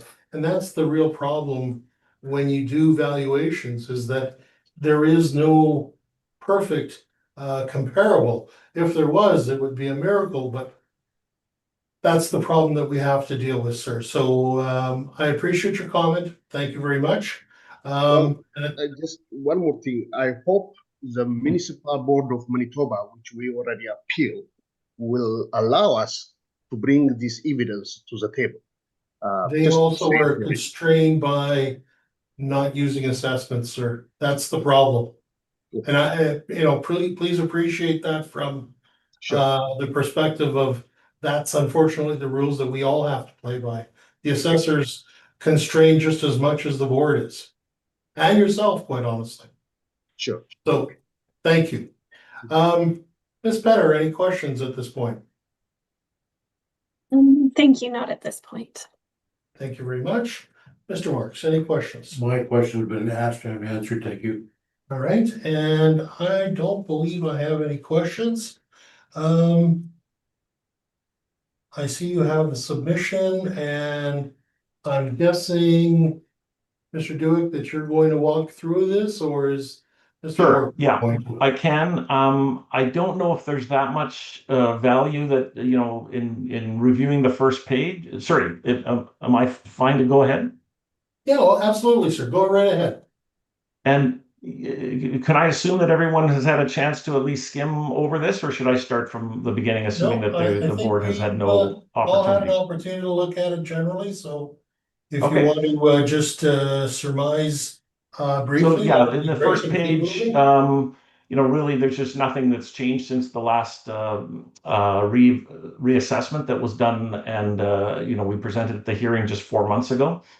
If I think you go to the second page, the table there, what I just tried to present was the changes. We had the 2025 assessment of 153,000, and then a fairly significant jump on the reassessment. The city had proposed the 646, and the Board of Adjustment decided at the 535, which is a $24,000, $24 per square foot valuation. And now the city is coming back in the 2027 cycle at 809. I'm sorry, I'm forgetting the number that was just proposed earlier with the 714, sir. assessors. The number Presentation? is proposed is 714, and 714. I'm going to also remind you, sir, that comparing assessments, whether it's for the subject property or adjacent properties, is irrelevant to the conversation. So I would Okay. suggest that you move from there, sir, please. I didn't realize that as it related just to the or the subject property that was also No, the case. it is totally irrelevant to us what was done Okay. 4 months ago by another board, another panel. We have to look at just sales for the time period that we're looking at, and that's pretty much the extent that we can look. Okay. So if you go then down to page 3, there's another table. That table, actually, those comparables were actually the city's comparables from 4 months ago that they presented. The highest one in there was on Main Street, a very different property. But if you take a look at certainly there was their average already was coming down to that 27 $29 a square foot valuation there, which is still significantly lower than even the adjusted $31 a square foot that the assessor is just presenting. In addition, the two of the addresses the city raised, the comparables do not have the many constraints or conditions that the subject property has placed on it, that would allow for structures double the height of that would be allowed on the subject property. And it allows for a density that would be 40% greater per square foot than what's allowed on the subject property. So one of the city's comparable properties, the vacant land on McLeod, the comparison was was to a property on a corner lot of two high volume streets across from a superstore, with the option to have property access off of both of those streets. So, again, I was looking at, we are not professional appraisers. We don't have access to a ton of information, but I was able to find these commercial properties on McPhillips that sold, at $18 a square foot and $16 a square foot, so significantly lower than the $31. Now, again, different area of the city, I'll grant you. But again, I'm, a little bit limited in my ability to do this research. And then I'm going to skip over, this other stuff to do with the assessment. There's, the assessed values, like as you've requested, it doesn't pertain to this hearing, or your rules presuppose that they can't be entered as evidence. So just in summary, then, I think even though we disagree with the previous reassessment, we think that a more appropriate value would be that $25 a square foot that the property on La Jamodier does not represent, given its location and opportunity potential there, does not represent a great valuation. And the other ones are much closer to, that $25, $27 a square foot. And those are the ones that probably are better comparables. So we're proposing, $25 square foot or $567, which is just a small percentage increase over the previous Board of Adjustment decision. All right. Thank you very much. Mr. Comfort, do you have questions at this point? I don't think I have any questions, Mr. Chairman. Thank you. Thank you very much. Mr. Marks? And none for me, thank you. And Ms. Penner?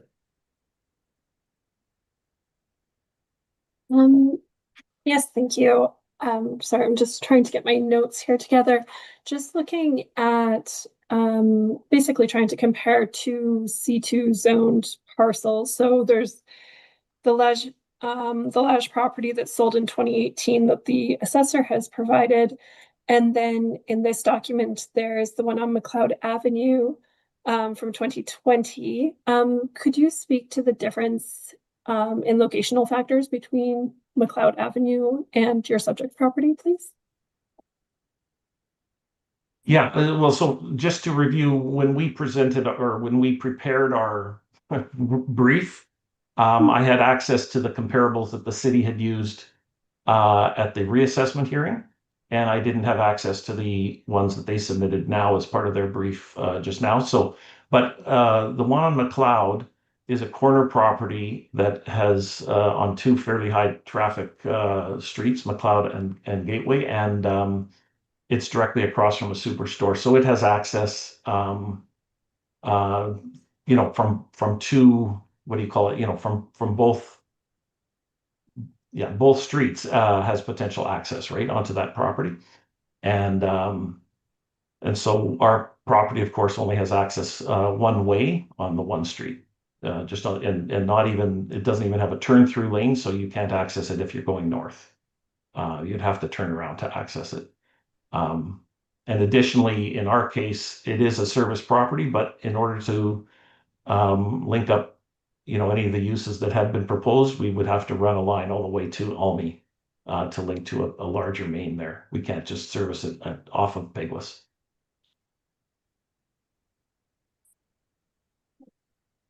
Thank you. That was all I had. Thank you very much, and I don't think I have any further questions at this time. Would you like a quick summation, Mr. Tuick? Sure. Just that this property has significant limitations compared to other sale properties in the area, both ones that we presented and ones that were presented today by the assessor. And those limitations, just like your previous applicant, that had different limitations, but significant limitations placed on its property. This one had height limitations, even under the commercial zoning. There's significant limitations as to what type of commercial use can be developed there. The density of the number of bays that can be developed. Where the servicing connection has to be at significant additional expense for development. And so we think a more appropriate assessment value should be the that $25 a square foot, or what did I have as a total here? 567? Yeah. Agreed, 567. Thank you very much. Mr. Kupfer? I think this is a great location for a car wash. As you can see, based on my comps from this cycle and the last ones that were included, there's a lot of residential multifamily going up in this area. If you live in this area, you drive through it, there's a lot of residential development here. And I think $32 a foot, considering all the factors that were discussed today, is a reasonable figure. So I'm going to recommend $714,000 from the assessment department. Thank you. All right. I believe that closes this particular property. Thank you very much, gentlemen, for coming this morning. Much appreciated. You'll hear from us very shortly. Thank you.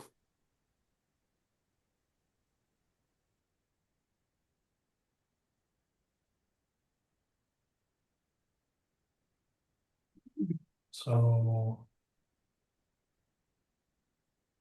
item 5.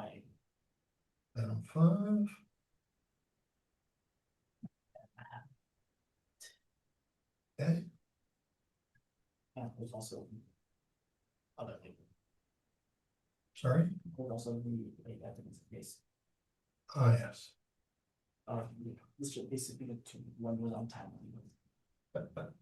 Okay, And I'll let the applicant take. please. Sure. Yeah, no worries. Do you need a minute? No.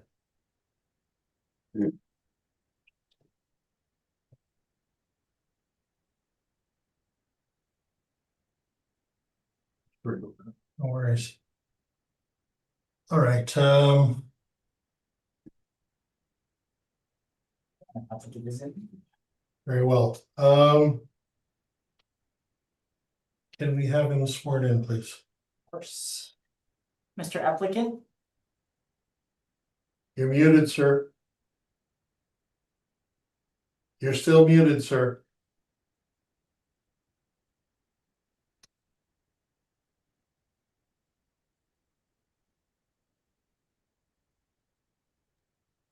Hello? There we go. Oh, yeah, okay, sorry. okay. Mr. Applicant, please state your full name. My full name is Turay Singham Seguna. Thank you. And do you affirm that the evidence you are about to give at this hearing is the truth, the whole truth, and nothing but the truth? I'll do. All right. Mr. Kupfer. This is a property on Ellis. Would you like to give us your submission this morning? Yes, sir. This is file number 26-375. The roll number is 130-961-44300. The street address we have on file is just Ellis Avenue. As you noted, this property is essentially on the corner of Ellis and Simcoe Street. So we're just a couple blocks east of Arlington and a few blocks west of Maryland. We have a 2027 assessed value here of $408,000. This is again vacant commercial land with C2 zoning. The land area is 12,507 square feet. Scrolling to my page 2 here, I've included overhead photos here of the subject site, as you can see highlighted. So right on the corner of Ellis and Simcoe Street. And then down to my page 3, you can see I have some Google Street View photos as well. The Google Street View photos, I believe, are a little bit older, whereas my overhead view photo is a little bit newer. So that's why it looks like it's paved in one and still overgrown in the other here. But that is the same property. Going to my page 4 here, I've included my land comparables. 5 comparables within the area. In my opinion, comparable number 1 here is our strongest comparable. We'll see that when we scroll down to the map. Our sample size here is between about 50, low of about 53 and a high of about $73, with an average of just under $60 a foot and a median of just under $55 a foot. Subject property is being valued all the way down at $32.62 times 12,507 square feet is how we're arriving at that $408,000 value. So if you look at my map here on page 5, you can see the subject property here up to the left, and then comparable 1 to the north. So the reason I would say this is their best comparable, 1, it's fairly close in size to the subject property as well. It's not a huge outage. But 2, it's also on a fairly busy corner here. The comparable number 1 fronts onto Notre Dame. I believe it's Beverly and Notre Dame. So like 1 street or 2 streets over from the subject, which is on the corner of Ellis and Simcoe. So I think in terms of location and exposure, those are probably the best comparable. That's probably the best comparable I was able to find for this. You can see a photo of it on page 6 here. Currently in use as parking here along Notre Dame. In fact, I believe all of my comparables, given where they're located in the city, the interim use here is parking. Comparable number 2, comparable number 3.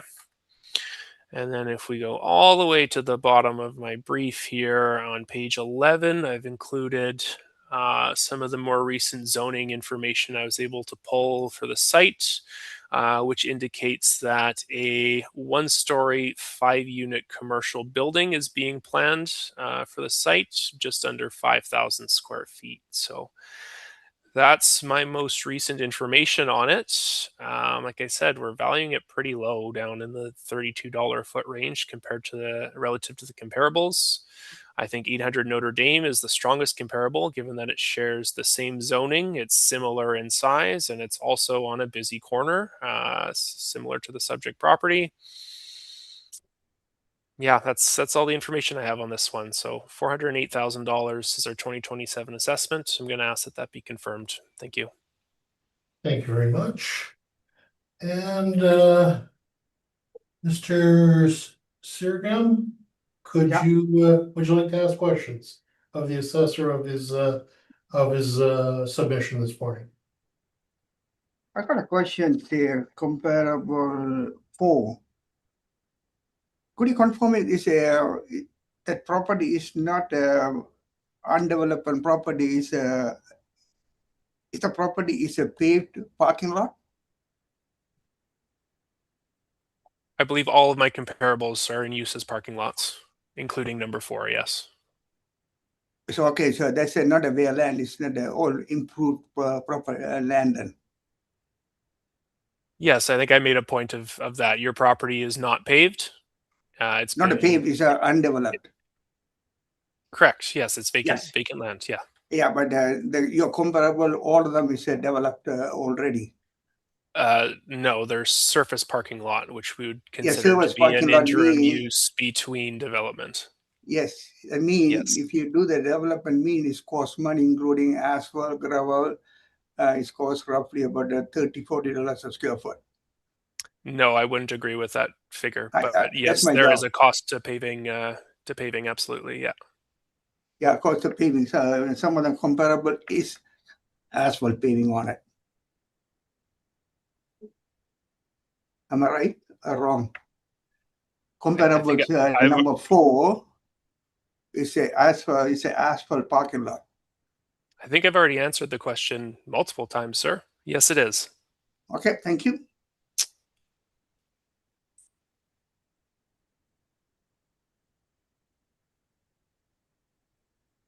Any questions at this point, sir? Not from me. No, you're good? I'm good. Thank you very much. Thank you very much. Mr. Marks, questions? Yes, what is the frontage on Ellis Avenue on that property? What is the frontage, sorry? Yes. Square or feet, feet, good. I can give you a quick measure here.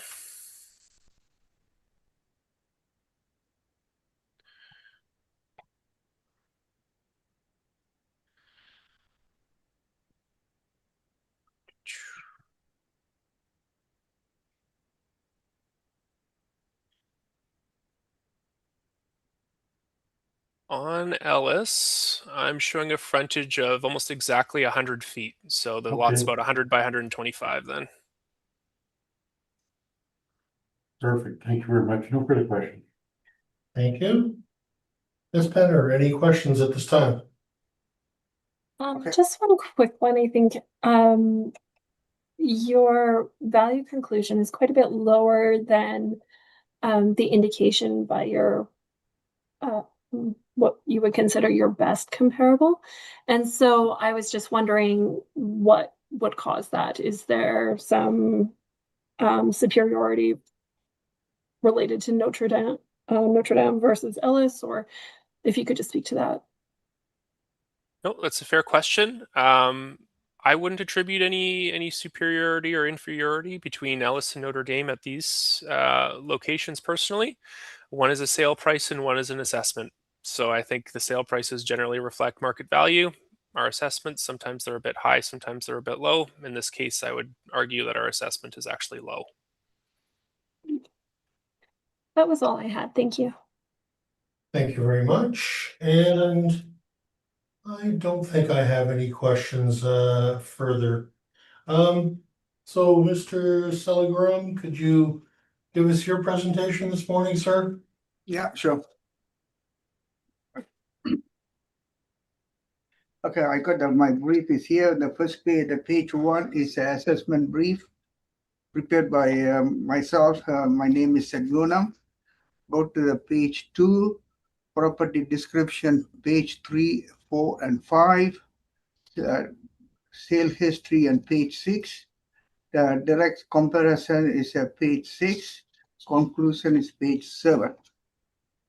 Go to the page 3, property description. The subject site is in an unimproved rectangular lot, 125 feet wide by 100 feet deep, with a frontage along Simcoe Street and Ellis Avenue.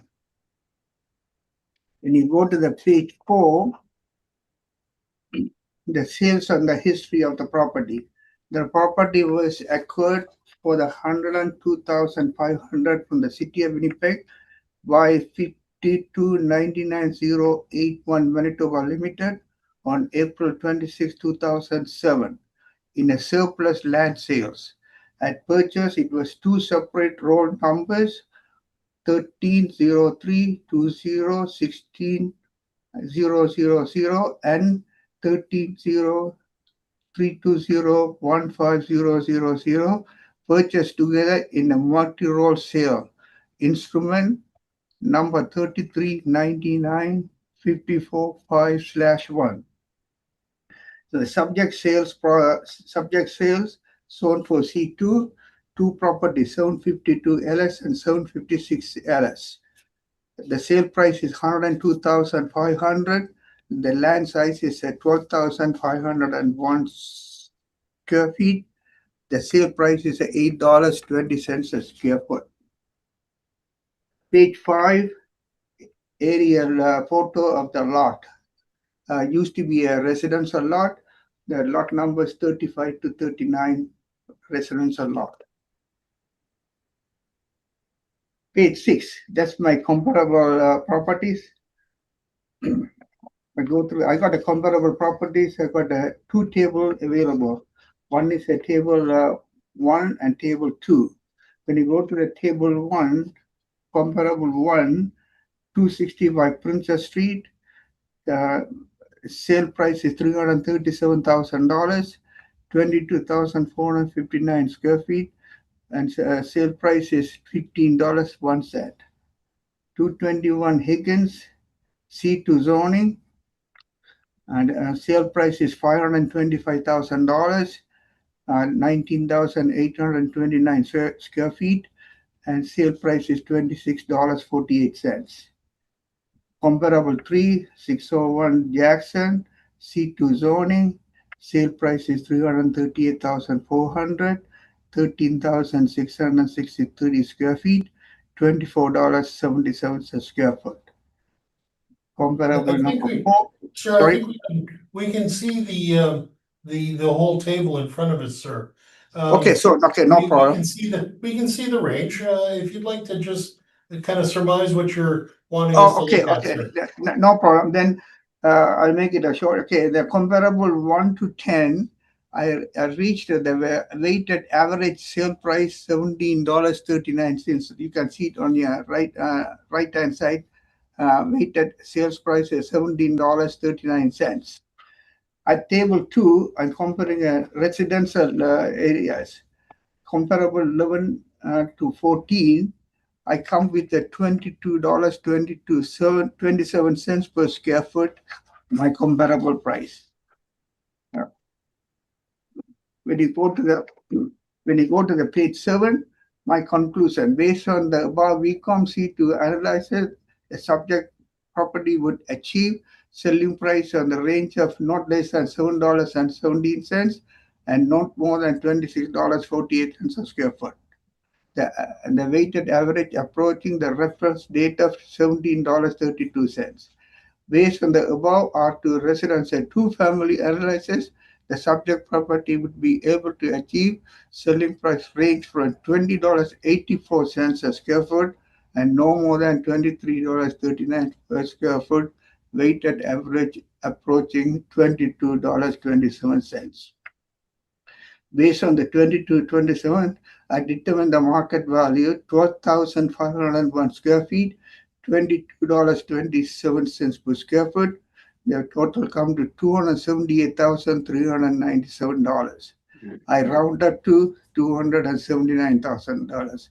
I request to reduce the assessment from $408,000 to $279,000.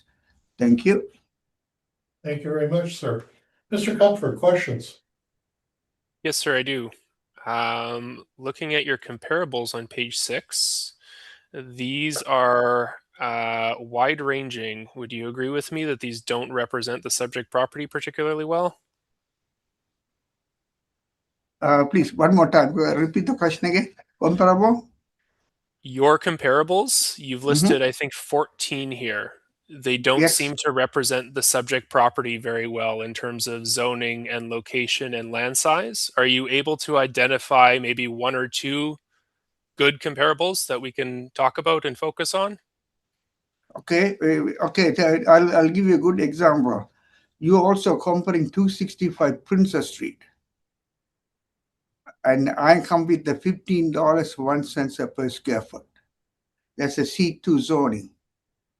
And then also I can see the Archibald, 675 Archibald, $16.01 per square foot. But I'm taking the average of $17.39 a square foot. So the sale I have on Princess isn't this sale. It's a 2018 sale for a completely different rate per square foot. Right. So Okay, but you got it. Yeah. So I guess the simple question is, why are you using old, outdated sales when there are newer sales available on these properties? I do have only the 2017 sales only. I don't have the 2018. At the Well, time the city of Winnipeg publishes their sales books up to the reference date. So where do I these don't- sales come from? I don't think so. It's not not available. Vacant property is not available on the city website. Only residential. Okay. Would you agree with me that property prices have increased fairly significantly from what your average sale date here is between 2016 to the reference date in 2025? No, I don't think so. The land value is not, price not increased yet. You've included a handful of vacant industrial properties into your subject table here for some reason. Would you agree with me that your industrial sites are generally going to transact at a lower rate per square foot than your commercial sites? Yeah, I agree with you. The industrial site is way cheaper than the commercial site. Yes. Okay. On page 4, you have sale history for the site, correct? It's showing you purchased the site for 102,500 back in 2007, correct? Right. Okay. And today you're asking for 278,000 with a reference date of 2025, correct? Right. So even you then will admit that property prices have significantly increased from when you purchased the property to the reference date if what you're asking for is almost triple what you paid for it, correct? Now I'm asking 102,500 and now I'm asking for 279. Okay, those are my questions. Thank you, Mr. Chairman. Thank you very much. Mr. Marks, questions? My question's been asked and answered. Thank you very much. Thank you. Ms. Penner, questions? I think all of the questions I had written here have been covered, so I'm good. Thank you, Mr. Chair. Thank you, and I believe my questions have been addressed also, so I have no further questions. Would either like to surmise their position, or if not, that's fine, we can move on. None for me. Thank you, Mr. Chairman. Thank you. Mr. Salguin, would you like a moment to surmise your position? Yeah, I'm okay with that. Everything is, I gave you the additional comparable after that date. I don't know, are you accepting it or not accepting it? Well, the information you provided is in your brief. Yeah, it's a late submission. Oh, this is, what information did you have lately? Forgive me, I understand that some of your information showed up on time and some did not, is that correct? Only one. Okay, so what showed up late? Forgive me. Oh, well, it has to be in deliberation for whether it would be accepted or not. Okay, okay, what is the reason that the information was sent late, sir? No, that only one property I sent it late because I found out that particular property, 1474 Wall Street, Zone C2 sold it for $9.73 a square foot. Okay. And then I did talk to the assessor and he said that he'll accepting the late submission. Well, it's nice the assessor felt that he could accept it, but the board has to decide whether we want to accept it also, sir. So Okay, no problem. Okay, no problem. We will take a quick break. Yeah, so no problem. You are the boss, so no, that's good. No, it's all good. We will take a quick break and we will decide what we're going to do. And be patient. We'll be right back to you, sir. Okay, thank you, sir. Take something. Please, thank you. I'm good. I'll touch for a little. Huh? You have to leave the room while we deliberate. Quickly, Quickly, sir. sorry. Sir, won't be too long. I promise. I was kind of half sleepy. No worries. No worries. I know it takes what it takes, sir. Mr. Chairman, you're back live. Thank you very much. Welcome back. Sorry for the delay. We have decided not to accept the late submission for the additional sale that you've provided, sir. So with that, I believe we've heard everything respecting your property. If there's anything else, this is the moment. If not, thank you very much for coming, sir. Thank you. Thank you. Thank you. And you'll be hearing from us shortly. Thank you very much. Have a good day. Thank you. All right. 2093 will be put to the bottom of the docket as there's no one here for that particular property, correct? Yes. All right. That brings us to 587 Selkirk Avenue. That would be you, sir. 287, Oh, sorry. yeah. Selkirk. Is it not? Am I looking at the wrong? Hang on. I have my moments. We all, Oh, sorry, 287 Selkirk. Yes, it's vacant land, yeah. That's the correct That's okay, answer. yes. Sorry. I don't know why I said the wrong address, but Oh, apologies. Have a seat. City makes mistakes too. Well, it happens to everyone. Oh, yeah, of course. All right, so. Would you like to swear in Yeah. the appellant, please? Will you, just please stand up real quick. Mr. Applicant, please state your full name. Young Bay, Thank you. And do you affirm that the evidence you are about to give at this hearing is the truth, the whole truth, and nothing but the truth? I do. Yep, please be seated. All right, Mr. Kupfer. 287 Selkirk Avenue. Let us have your presentation, sir. Yes, sir. That's file number 26-1740. The roll number is 140-100-61000. As you stated, 287 Selkirk Avenue is our street address. This is again vacant commercial property, zoned C2. We have a 2027 assessed value of $60,000 that I'm going to recommend be confirmed today. And the land size here we have, it's 4,116 square feet. So scrolling to page 2 of my brief, you can see subject sale history. They're all $1 considerations, so we're not basing anything on that. You can see the subject property here highlighted in yellow. So we are 1 block to the west of Main Street. We're on the corner of Selkirk and Charles Street. Page 3 of my brief has the Google Street View photos, so you can get a better idea of what you're looking at here. And then moving to page 4, we have our comparables and our breakdown for the land value. So I've supplied 5 comparable listings, although it's only 4 different properties. You'll note Magnus 399 Magnus is included twice on the chart. That's because it sold twice.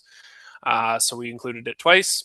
So our comparables here are very close in proximity to the subject property, Selkirk, Magnus, Selkirk, Selkirk, Magnus. You can see it's a fairly tight range here, between about 11.5 up to about 24, with our median between about $16 and $17 a foot. Subject property we have at $14.58 a foot.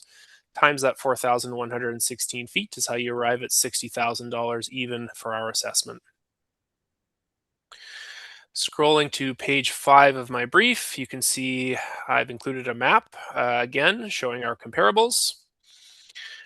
So that property on Magnus I had outlined as being a strong comparable, and it's included twice because it's also on a street corner similar to the subject property. So again, it's getting a higher level of exposure than what you would get out of a typical mid-block commercial vacant land, so that might be seen as more desirable.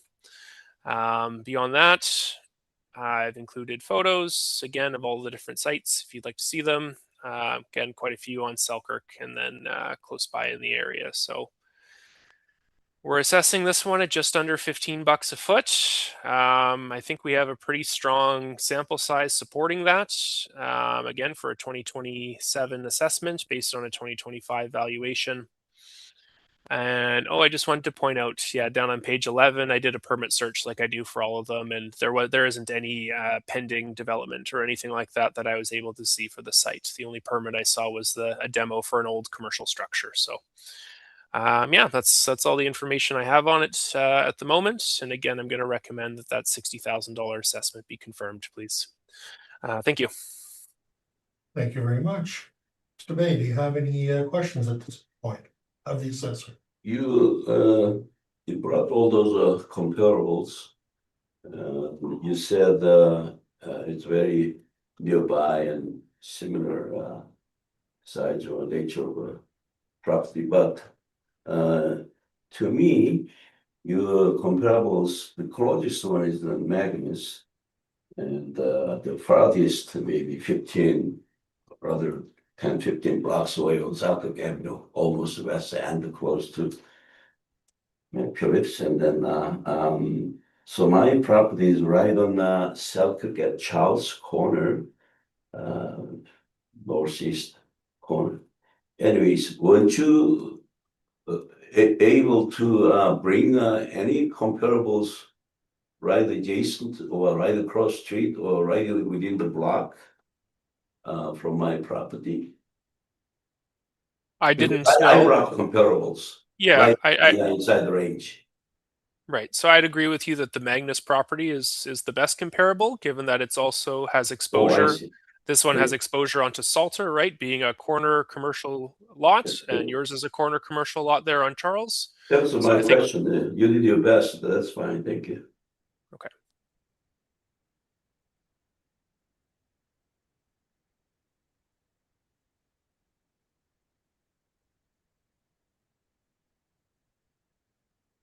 Any other questions, sir?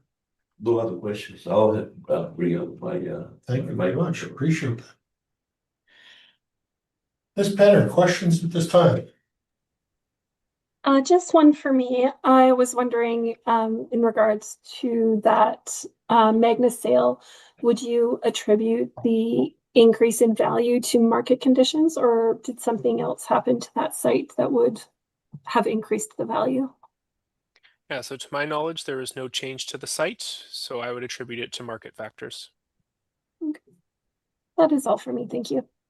Thank you very much. Mr. Marks? No questions? questions, thank you. And I don't think I have any questions either, quite honestly. No other comparisons, I guess, along Selkirk in the immediate area, Mr. Kupfer? No, I think the owner may have pulled some other ones, but this is what I had off of my list. So nothing immediate in the adjacent area then? Not that was included for me, no. Thank you very much. All right, Mr. Bay, would you like to give us your presentation, please? As you might know, in North End, the subject property is located within the core area of Rock and I'll say worst, lots of prostitutes hanging around at night and Celtic and Charles, and then people are very scared of that area. And then Mr. Copper brought good comparables, but they are far away, and I assume they're much better area.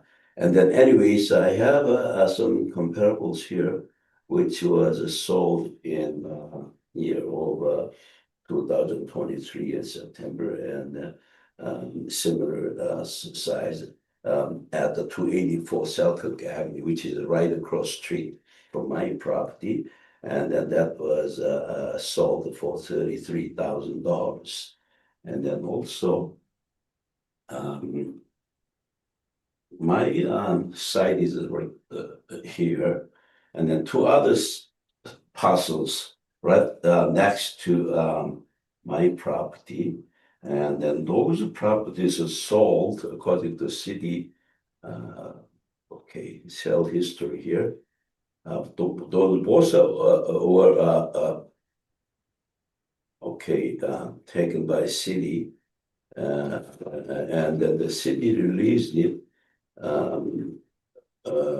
the east over 281 Selkirk Avenue, 2019 March, and that the purchase of the Sunshine Records Limited sale price was $27,000, and that was 2,581 square feet, a little bit smaller than mine, but right next to it, 281 Selkirk Avenue was sold by the city of Winnipeg to Wanda Trading Incorporated in 2020 July, $88,000. But the 281 Selkirk was 6,840 square feet.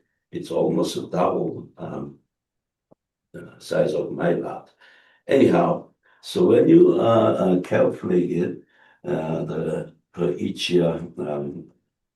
comparable 284 Selkirk Avenue was around $8 per square foot, and then the east of 281 Selkirk Avenue was around $10 per square foot, and then 281 Selkirk Avenue is around $12 per square foot. So my lot is around 4,100, I think.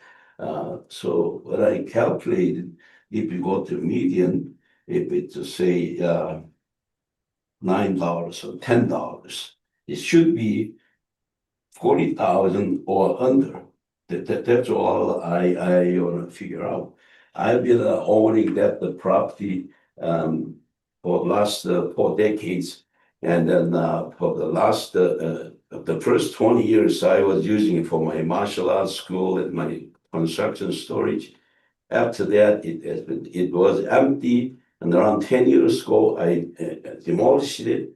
And then each year, I paid almost $2,000 property tax to the city of Winnipeg for the last 40 years. And then my tax payment has been over, like $70,000-$80,000. And then now still, I don't do anything with the land. Nobody gonna buy it for like maybe 10 grand and 20 grand. If the city wanna buy it, I can even give you a really good deal.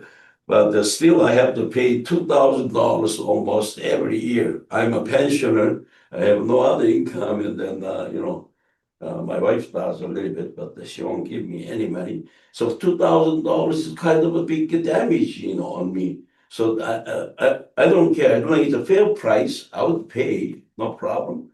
But I see that the property value can't be more than $40,000. That's all. Thank you very much. See, that's the number that you're looking for, is $40,000? Yeah. Thank you.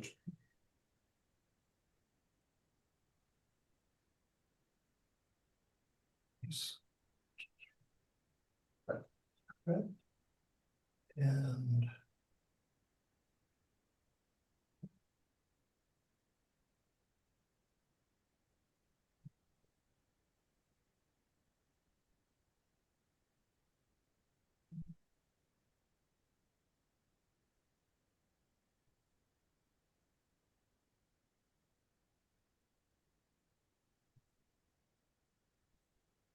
Mr. Kupfer, you have questions of Mr. Bay? Just a couple clarifying questions regarding these comparables, I think, that were included at the bottom of the brief here.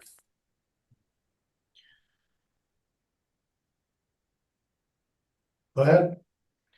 So if I'm interpreting this correctly, there's 2 lots just to the east of your property here. They didn't have, I don't think they Yes. properly have street names or street numbers, sorry. Yeah. But east of 281 Selkirk, your smaller lot here, you're saying sold for $27,000 back in 2019, correct? Yes, So that would be a rate of about $10.46 per foot. You'd agree? that's correct. Yeah. Okay. And then the larger lot sold for $88,000 with a lot size of 6,840 square feet. Mhm. So that would be a rate of about $12.86. Agreed? Yes. Okay, so the city's assessing your site now, and your site is a corner lot, which again, generally more desirable for a commercial lot, at $14, just around $14.50 a foot as of 2025. So if the sale range here is 10.5 to 12.5 in 2019 to 2020, would you not agree with me that a reasonable range for 2025 No, would be I don't closer to agree 14.5? because, no, I don't agree because of the value should be calculated for the future user as a potential purchases, because there are my lot there adjacent to other lots were occupied by suitors many years ago, like 80s and 90s. And they all went bankrupt because of all the, internet and all the, digital camera and the shooters and photo business didn't exist. Anyways, city took those two parcels. It's called East of 281 and the 281 itself. Those are two parcels were, possessed by the city. And somehow there's some trading company, Chinese wholesaler, who I believe who is a supplier for all those Chinese restaurants and serviettes and cups and dishes and those people. They needed the two lots, not my lot. It's surprising, I couldn't sell my lot to them, but they took two other parcels vacant because of their delivery, trucks, and then their parking, purpose. If my corner lot was worse, I could sold it for, maybe $50,000 or $60,000. I would sell it, but they didn't look at my. Now I not lost my soul. The two other lots sold. Mine is my front is maybe 30 or 31. I'm not sure. Something like that. It's a very skinny, small, street there, and then it's of no use because there are two lots already sold to Wawa Trading or whoever, and then they don't want to buy it. And who's going to buy this? If there was three lots all together, probably somebody can deal with the city property department and everything. But this is left over.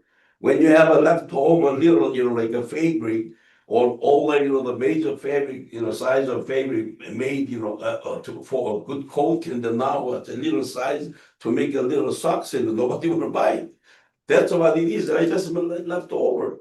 I'm still paying $2,000 a month for nothing, for many, many years. And then I feel it's kind of not fair. That's all, Mr. Copper. Thank you. Very much. Great. Thank you, Mr. Chairman. Mr. Marks, do you have any questions at this time? No questions for me, thank you. I think I've heard all the concerns. Okay, yeah, I'm very concerned. And Ms. Penner, questions? I do, just for the comparable sale here that has the full commercial listing, 284 Selkirk Avenue. I see the sale price. I'm not seeing the land size. I'm just wondering if you have that information. Yeah, I or if I'm tried missing it to somewhere. find the land size, but according to a real estate, broker's record, I can't find it.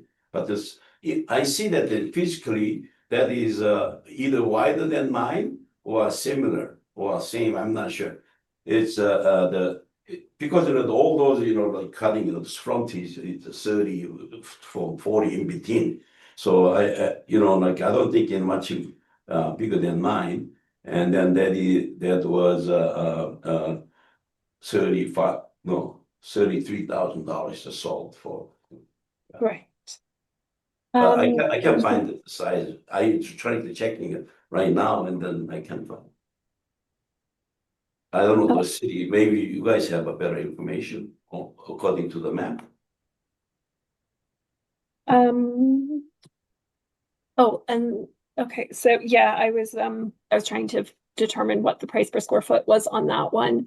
Do we know, is it a corner lot or is it an interior lot? 284? 284, I believe that is beside the house there. Yeah, it's not the corner. Yeah, the one. It's interior. One person inner. Okay.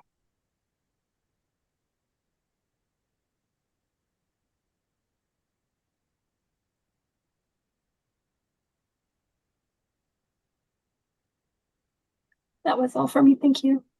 Thank you very much. And the only thing I was gonna ask is, you're asking $40,000, which equates to $9.72 a square foot for the assessment for now. That's correct, right? Yes. All right. With that, I'm going to, unless you have something you want to surmise, No, that's all. You good? Yeah. Mr. Kupfer, any final word? No need, Mr. Chairman. Thank you very much. With that, we concluded this property, and thank you for coming out and being so patient this morning. Thank you very much. My Thank you, height is sir. almost used to saying that. Thank you so much. Have a great day. day. Enjoy the rest of your day. Thank you. All right, what? So we have 631 Jesse. And there's no one here for that? We have one applicant, but he's representing items 8, 9, and 10. Okay, So I can let him in. yeah, let's all right, And Dan, would you like to swear him in, please? You're muted, sir. There we go. Sorry. There we go. Switch it over from YouTube to this one. There we go. Yeah, thank you so much, appreciate it. Mr. Applicant, please state your full name. It's David Nishi Beckingham. Thank you. And do you affirm that the evidence you're about to give at this hearing is the truth, the whole truth, and nothing but the truth? I so affirm. You. All right. 631 Jesse Avenue. Mr. Kupfer, can we have your presentation, sir? Yes, sir. That's file number 26-1287. The roll number is 120-220-94100. Street address is 631 Jesse Avenue, and the owner is MTS Inc. This is, again, vacant commercial land with R1 zoning. We have a land area of just over 24,000 square feet, and we have a 2027 assessed value of $1,324,000 that we're going to recommend be confirmed today. Scrolling to page 2 of my brief, you can see the overhead view of the site. So this is just south of Corridon Avenue. To the north of it here, this is the large MTS building. So this runs along Daly Street North and Jesse on the corner there, just south of Corridon Avenue. I've included some Google Street View photos again on page 3 of my brief. You can see the entrance here. And then down to page 4, we've got our land sale comparables as well as our subject land valuation per foot. So our land sales here, pretty similar, pretty good for location. Garwood, Dudley, Daly Street, Corridon, and Nassau. This is a very mixed use area, so mixed use zoning here. Some of it's C2, some of it is RMFS or R1S, which would be very comparable to the subject site. Our mean and median here pretty tight, between about $66 and $69 a foot. Our sales range from a low all the way down to about $37.88, and then our high one here on Garwood is all the way up into the $122 a foot range. So quite a bit of variability between those individual sales. The subject site we have being assessed here. This is being applied by our model at $54.99 per foot, times 24,075 square feet, and that's how you get that $1.324 million valuation that we're asking for confirmation on today. Looking at page 5 of my brief, again, I've included a comparables map, so you can see our comparables relative to the subject site. Like I said, very close in proximity, particularly comparables 3 and 4. 5 is just a little way off to the east there, and then 1 and 2 are to the south. And then I've included photos of all the available comparables as well. And scrolling to the bottom here, only permit information I was able to find. Yeah, I think it was for building like a fence. Alterations include sound reducing enclosures. And then I think they may have, an emergency generator. I think they had to lay a pad or something like that to put generators down on or something like that. So pretty minor work. So yeah, that's all the information I have on the site and on the assessment at this time. So I'm going to ask for that assessment to be confirmed. Thank you. Thank you very much, Mr. Nishi Beckingham. Would you like to ask questions of the assessor? Just one question there on number 1, your cell number 1, the photograph there. Is that a cell tower site? So Comparable number 1 on Garwood. Yeah, I'm just looking at the pictures there and I see looks like a large cell tower is on that site. Yeah, it does appear to be. Okay, so that wouldn't be a vacant land sale then. That would include the cell tower. Probably, yes. Yeah, and value there. Okay.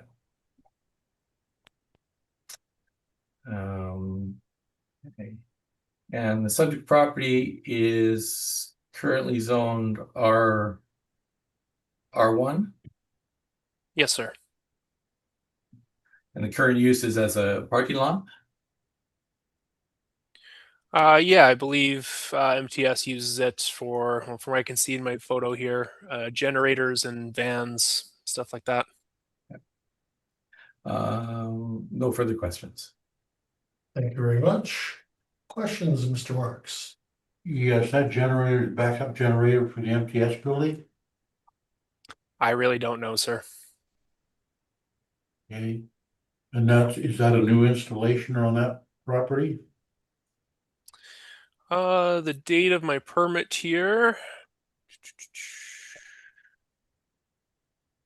is all the way back to 2013. Okay. No further questions, thank you. Thank you, Ms. Penner. Any questions? No questions for me at this time. Thank you very much. And I don't believe I have any questions. So, Mr. Nishi Beckingham, could you give us your presentation on this, please? Sure thing. So the property in question here is 631 Jesse Avenue. It is currently zoned R1S. The highest and best use for the site, we believe, is that it's required parking for the MTS building on Crichton Avenue. And carry over, the site size 24,000 square feet. In page 3, we can see I've outlined identified from Google Earth the subject parking lot there with the red dot, and the main office building for is just above there on Crichton, and on the corner of Crichton and Daly. Gordon. Gordon, I'll get that one right. There we go. Just showing some of the on page 5, just some of the photographs there of the parking lot.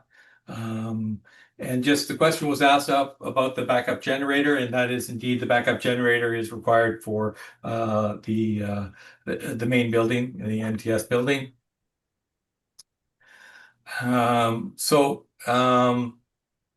In Winnipeg, C2 commercial, which is where the main the building is located, requires 1 parking spot per 100 square feet of usable square feet.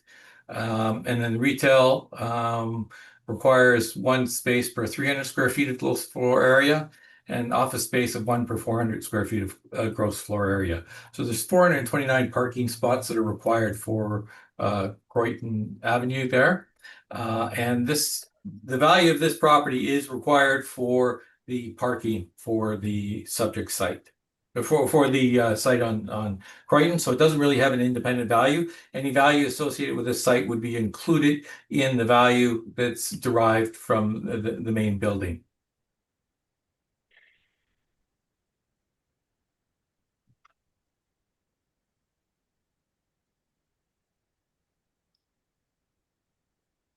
You're saying exactly what, sir?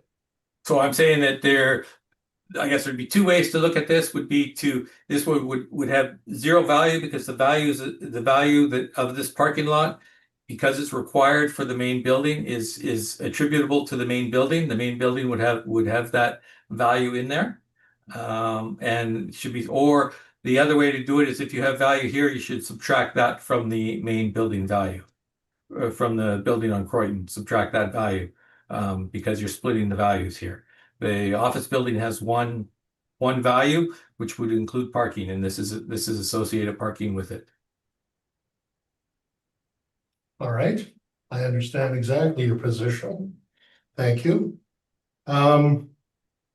Kupfer, questions at this point, sir?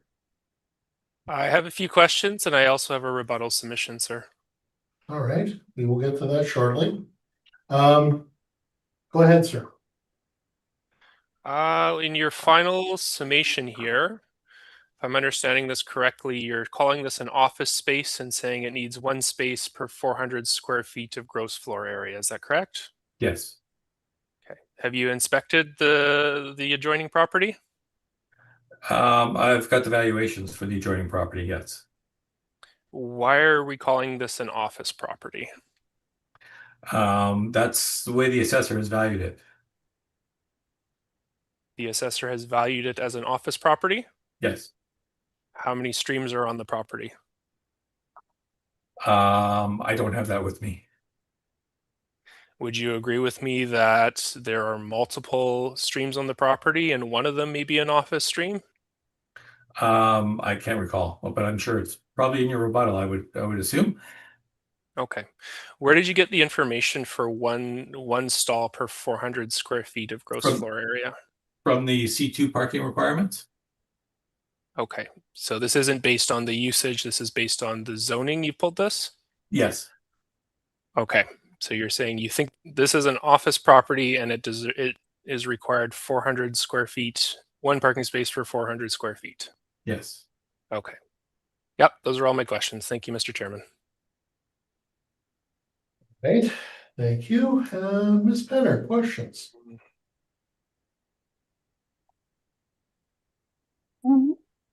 I don't have any questions at this time. Thank you. Thank you very much. And Mr. Marks? Yeah, just one, are there 429 parking spots in that space? There is not, but there's also parking, there is some parking on the main area as well.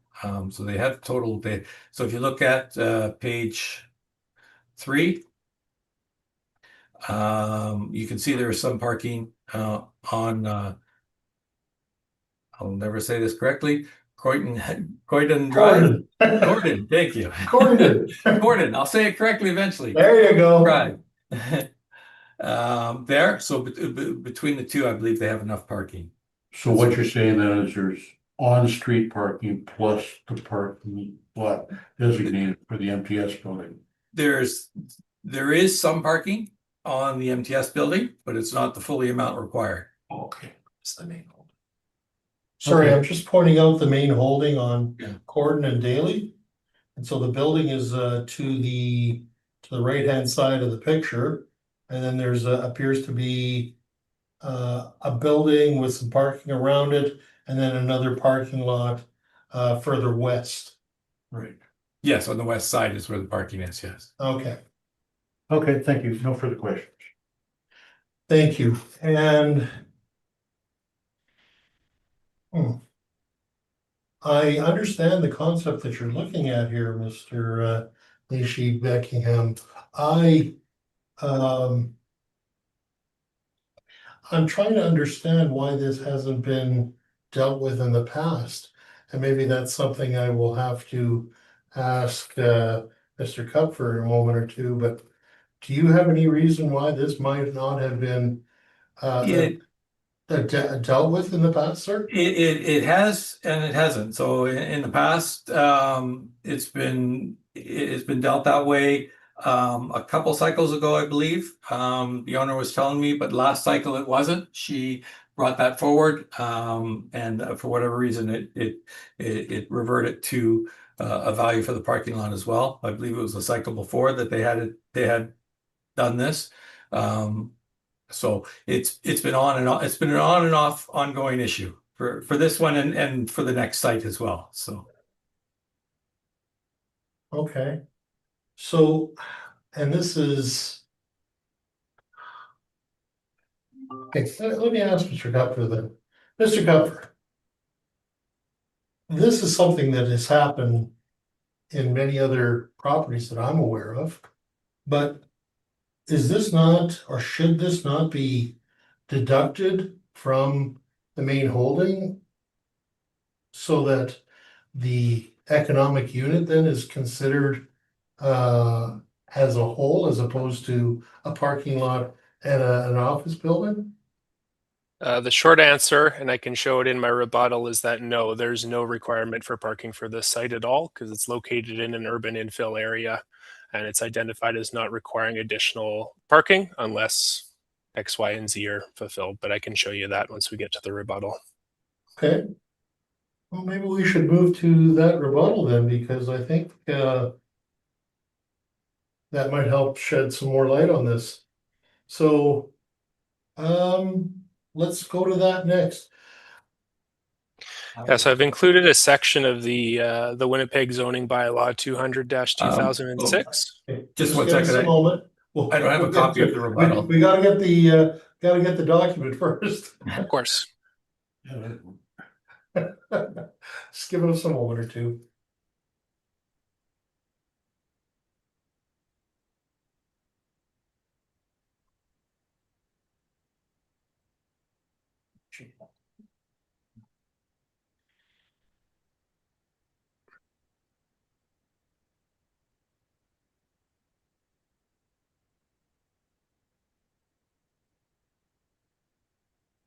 Here we are. Excellent. Putting this to the shared drive. Yeah. There we go. Should be uploaded on the shared drive. Just everybody chime in when you've received the document. Yeah, I've just received the document. Thank you. I have it as well. Thank you. Thank you, Mr. Marks. You're driving to it.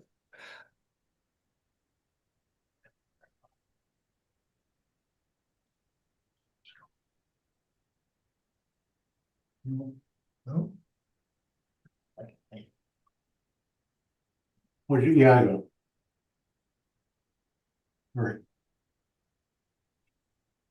All right, Mr. Kupfer, Okay. walk me through this rebuttal, please. So Winnipeg zoning bylaw number 200-2006 is quite long, so I've included a few snippets for you here. Of course, it is all available online if you want to double check whatever presented here. But I'm focusing here, of course, on the parking and the parking requirements. So looking at page 2 of the rebuttal, it'll show page 137 at the bottom of the zoning bylaw. This is where I'd like to get going. So there's a couple of things that need to be identified. The first is the parking requirements for office structures should be reviewed. So this is shown in the table beginning on my page 3 of the rebuttal. It shows parking category 0, and then they're counted all the way up and down to number 18, which is where office is included. And this shows office parking requirements of 1 stall for each 750 square feet of floor area, but not less than 2 spaces per tenant. So that's my best understanding here of what an office requirement would be under the bylaw. I'm not sure where the 400 square feet came from. However, we don't need to actually count parking spaces because in my interpretation of this, there is no actual parking requirement. If you go back to my second page, under parking and loading number 2, in the C1 and C2 zoning district, within those areas identified on the urban infill area map 1 contained on Schedule C, owners are required to provide the amounts of accessory off-street parking spaces shown in tables 5 to 9 only in the event of new construction, expansion, or redevelopment of the property, but not in the event of change of use. And of course, I've included that map for you right at the bottom here, Schedule C, map number 1, urban infill areas. And I did the best I could to get a good shot of it. It doesn't show you all of the streets, so you'll have to use your interpretation as I did here, but it shows Stafford to the left here. So that's where it begins on the southwest, and then goes all the way essentially to Pembina and where the river would be here. So my interpretation after having read that and reviewed the map is that this property would fall into an urban infill area, specifically urban infill area map 1. And it doesn't require or necessitate any additional off-street parking requirement. All right. That is my rebuttal presentation. Thank you. Thank you very much, Mr. Kupfer. So, any questions, Mr. Nishi-Beckham? Can you just give me a minute? I'm just trying to follow along here. So just to surmise, you're saying they don't need it and therefore it shouldn't be addressed as additional parking, correct? It is not required under this bylaw, so it is not required as additional parking, no. So the value should be maintained, I believe. Okay. Ownership is the same as the building in front on Corden? It's all Yes. MTS? Yes. All right. And then let me ask Mr. Kupfer one question while we're kind of waiting for. Has this been changed from a previous reassessment? Was it done as maybe I suggested earlier, that it was deducted somehow? Is that the case, sir, or is that what has changed? Do you know? I don't know. That's not my interpretation. Because it's interesting if, in fact, as Mr. Nishi Beckingham said earlier in his testimony, that it was done by breaking it out at one point, and then it's been flipped back over. So I'd really like to get to the bottom of that, if I could, Mr. Kupfer. I'm showing the last appeal here was in 2018, and the value was confirmed. But do you know if the value was deducted from the main holding on Corden? You'd have to bear with me for a few moments, sir. Absolutely, sir. Okay. It's imperative at this moment.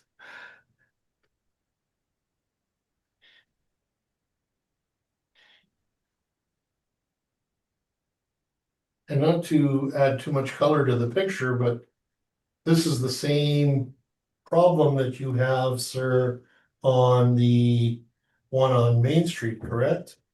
Yes.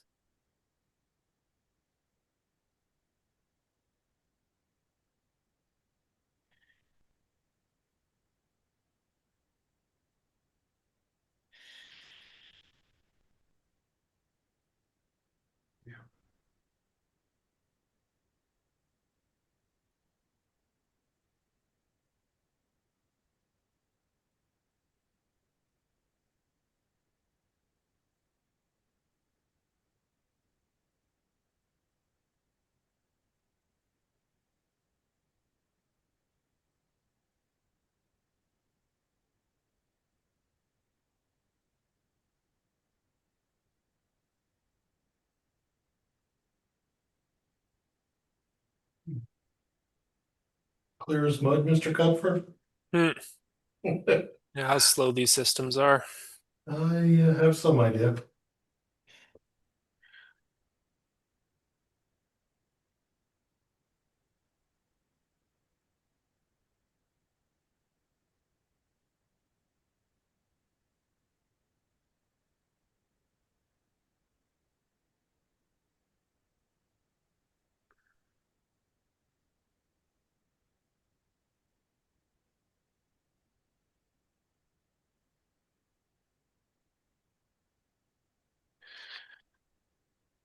So it appears like it's being done on income.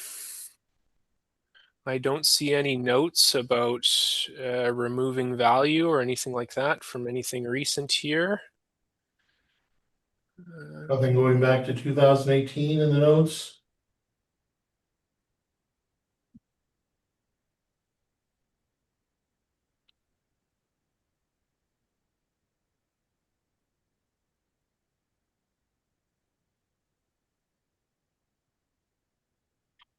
And then I'll ask another question, Mr. Kupfer, while you're kind of,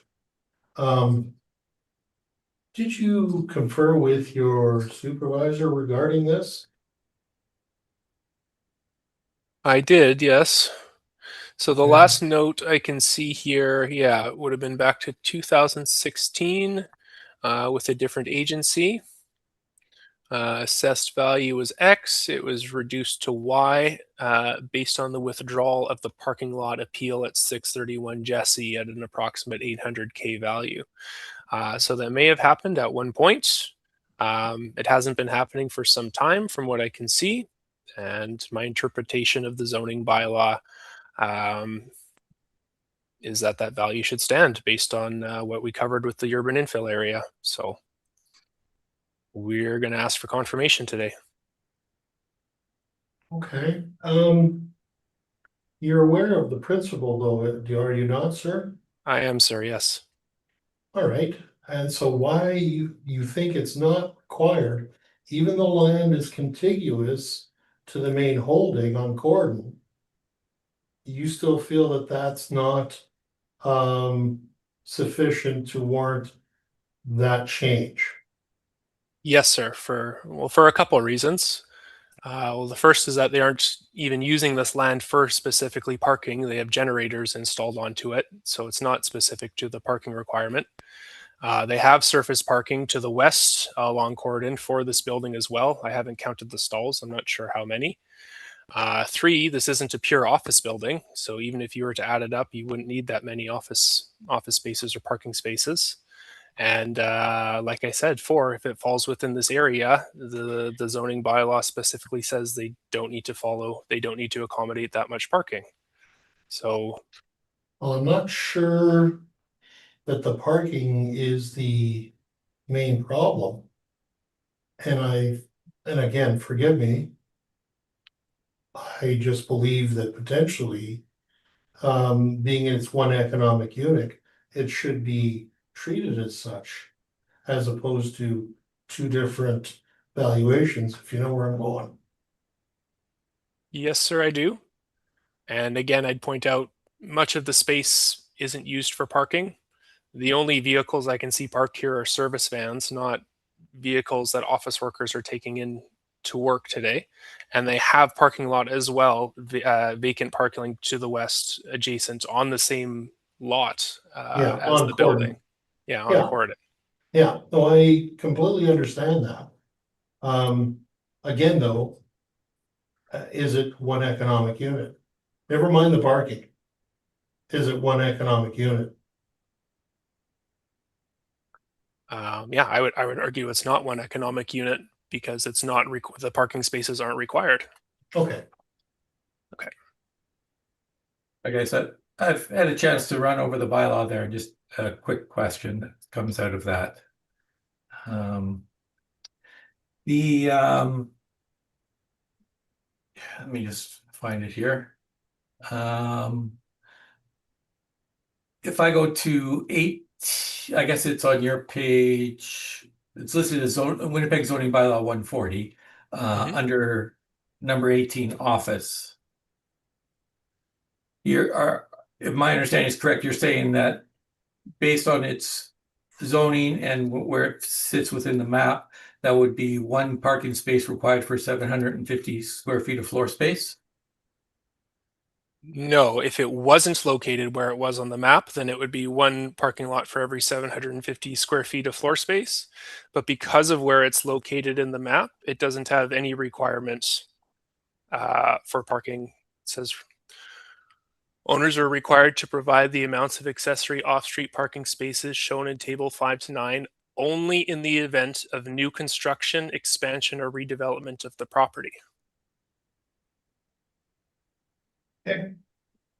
A quick question. I'm just reading point 3, where table 5.9 requires the applicant to provide more than 250 off-street automobile parking spaces. The owner must not provide surface accessory parking in excess of 125%. Sorry.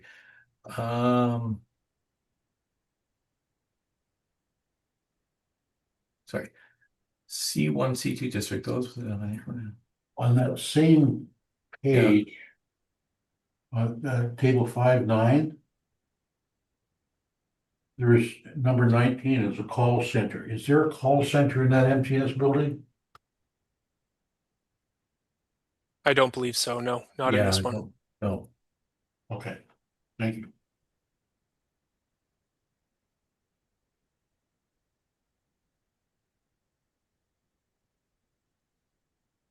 And you can, oops.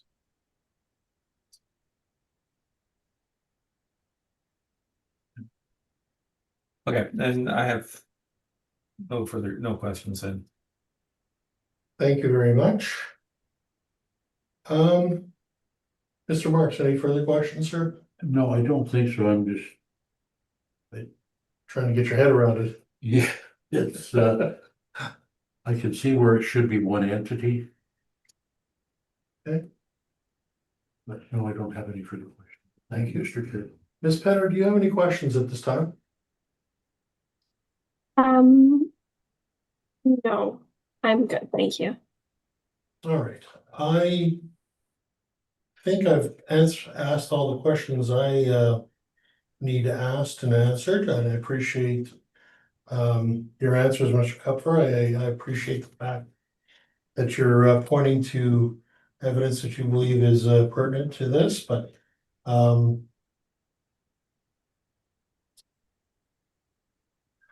guess we'll just have to decide at the end of the day. All right, is there any summation from either one of you gentlemen? I don't think I need a summation. No, I think we covered everything I wanted to say. I think, Thank you. I think we've pretty much covered it, whether it's one economic unit or not. Okay. Yeah, leave it, a difficult decision. We'll leave it with the board to decide. Love it. All right, thank you very much. We will then move on to the next item. The next contentious one. Yeah, which is gonna be same problems, different location apparently. All right, so.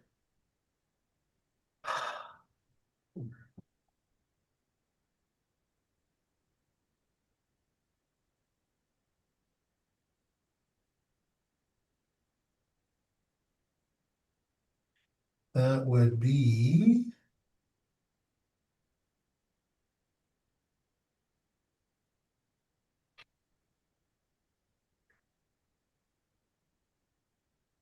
This is the this is Main Street, correct, Mr. Kupfer? Yes, sir. Thank you very much. All right, let's have your presentation on that, please. Okay. This is file number 26-1285. The roll number is 110010760000. It doesn't have a street address, but we are just north up Main Street, as you pointed out. This is owned by MTS again. Vacant commercial land, zone C2, land area 15,446 square feet. And we have a 2027 assessed value of $797,000 that I'm going to ask be confirmed today. Looking at page 2 of my brief, you can get a better view of where it is here. Up along Main Street, so we're just south of Leela Avenue, and the adjoining parcel 1935 there, I believe, is the MTS building. Scrolling down to page 3, you can see my Google Street View photo of the site, of the parking lot, or what gets used as a parking lot. Moving to page 4 of my brief, I have land sale comparables 1 through 5. Managed to pull one on Main Street, a couple on Layla, fairly close by Scotia, and then another on Main Street. We have a mean and median here, again, $46 to $47 a foot, and a range between about $34 and $65 a foot for the comparables. I've included a map, as I did with all of our other ones, showing the subject and the proximity to our comparables. Admittedly, they're pretty spread out up along Main Street and then up over to Layla there, but of course, comps 1, 2, and 3 would probably be your best bet there in terms of proximity to the subject. I've included photos of all comparables as well, beginning on page 6 through to the end of the brief on page 10. Yeah, so that's all the information I have about this site as well. So $797,000. Oh, I forgot to give you the rate per square foot. One moment. That's $50.30 per square foot, giving us that value, that total value of $797,000. Thank you. Thank you very much. Questions at this time, Mr. Nishi-Beckingham? Yeah, just with regards to your sales, what is RM, the zoning, RMF? Residential multifamily. So it's And then multifamily. then the last letter is just for small, medium, or large. Small, medium, or large. Okay. So, and the subject site is not a multifamily zone site, is it? No, it's C2. It is a C2 zone site. Okay, great. And then so your one C2 site sale is 3747 square foot? It is. Yes.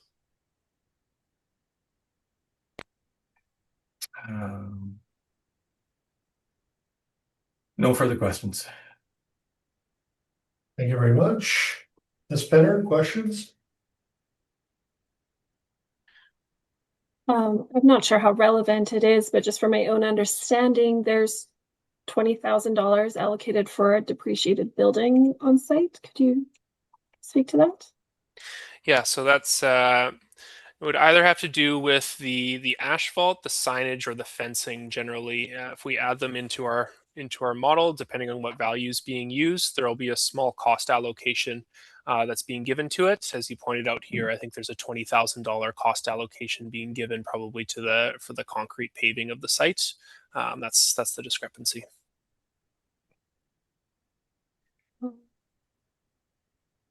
I think that's it for me. Thank you.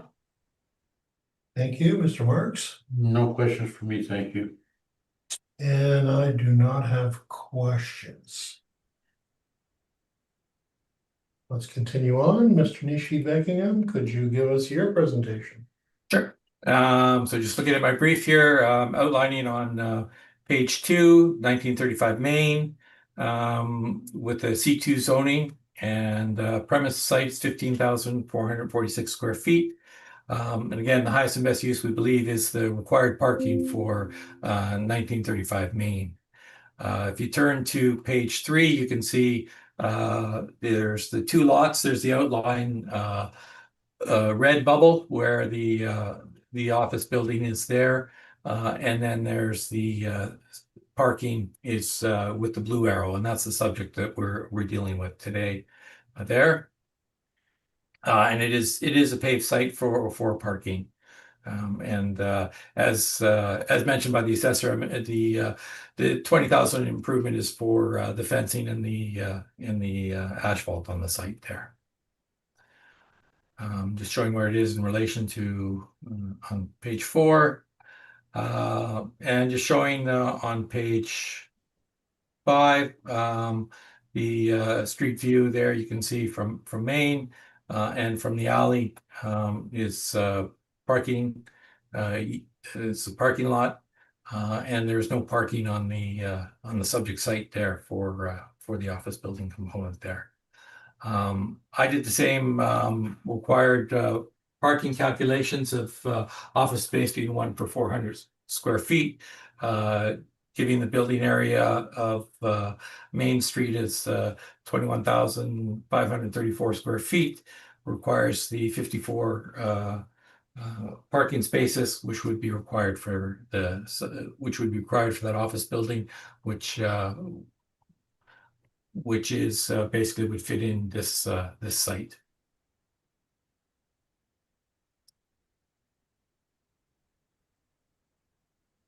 So what is it you're looking for an assessment, sir? So for similar to previous ask would be that the either zero value on this site because it's treated as one entity, or to have this value subtracted from the main folio of 1935 Main. Thank you. Mr. Cuthbert, questions? Yes, sir. Have you been inside this building? I have not been inside this building, no. Okay. Admittedly, neither have I. So I Googled it. I looked it up. It's listed as a switch station. And when I talked to my industrial guys, they said there's no record of an office being in this building. And then when I looked at the photos, I wasn't able to see any office space in this building either that was in use. So why is this being called an office building? That's what the assessor has valued that one as an office building. When you say the assessor has valued this as an office building, what assessor are you referring to? The assessor from the city of Winnipeg. Are you referring to the parking lot or the MTS building beside it? For the building, for the office building. for the building. But this isn't an office building that it's adjacent to. That's the point I'm trying to get across here, I guess. I'm trying to get a point across. The assessor has valued it as a build as that, so I assumed Question, it was. So. if I can just jump in for just a second to clarify. Did you appeal the main building, sir? Yes, I've appealed the main building as well. In both sites? Yes. Thank you. Sorry, Mr. Cupper, let me, for interrupting you. Okay. Do you have any photos of the inside of the building that we can view? No, I do not. Okay. So we haven't been inside the building and we don't have any photos of the building, and you're assessing it as an office because you think one of the assessors assigned it as an office, correct? Yes. Okay. Those are all my questions. Thank you, Mr. Chairman. Thank you very much. Mr. Marks, I've got a comment on this building. go ahead. I know that at one point that was a switching station for one of the telephone exchanges. And there were no offices. So going from there, I don't know. You don't need parking spaces for a space that doesn't have a lot of people in it, so I just don't know what to think right now. Okay. Ms. Penner, any thoughts? Questions?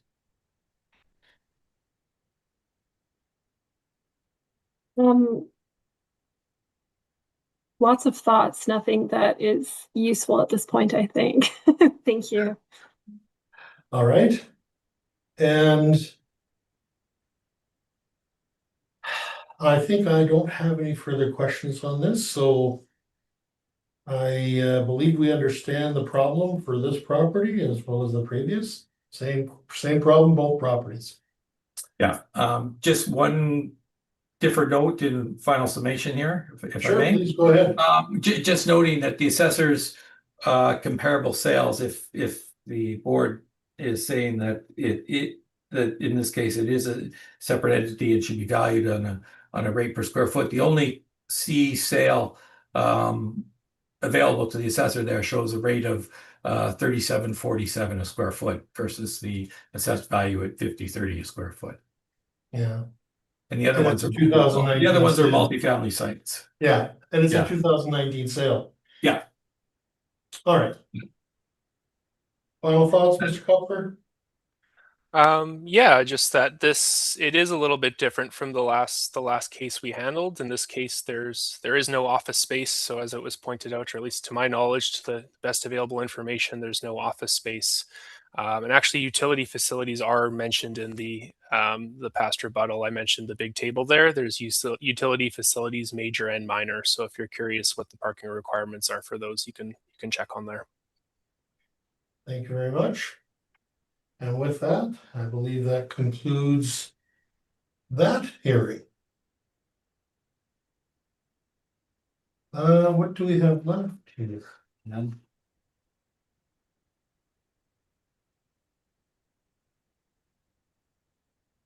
Okay.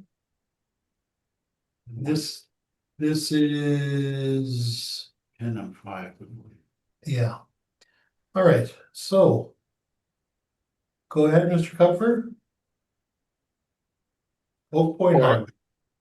Okay, 1 second.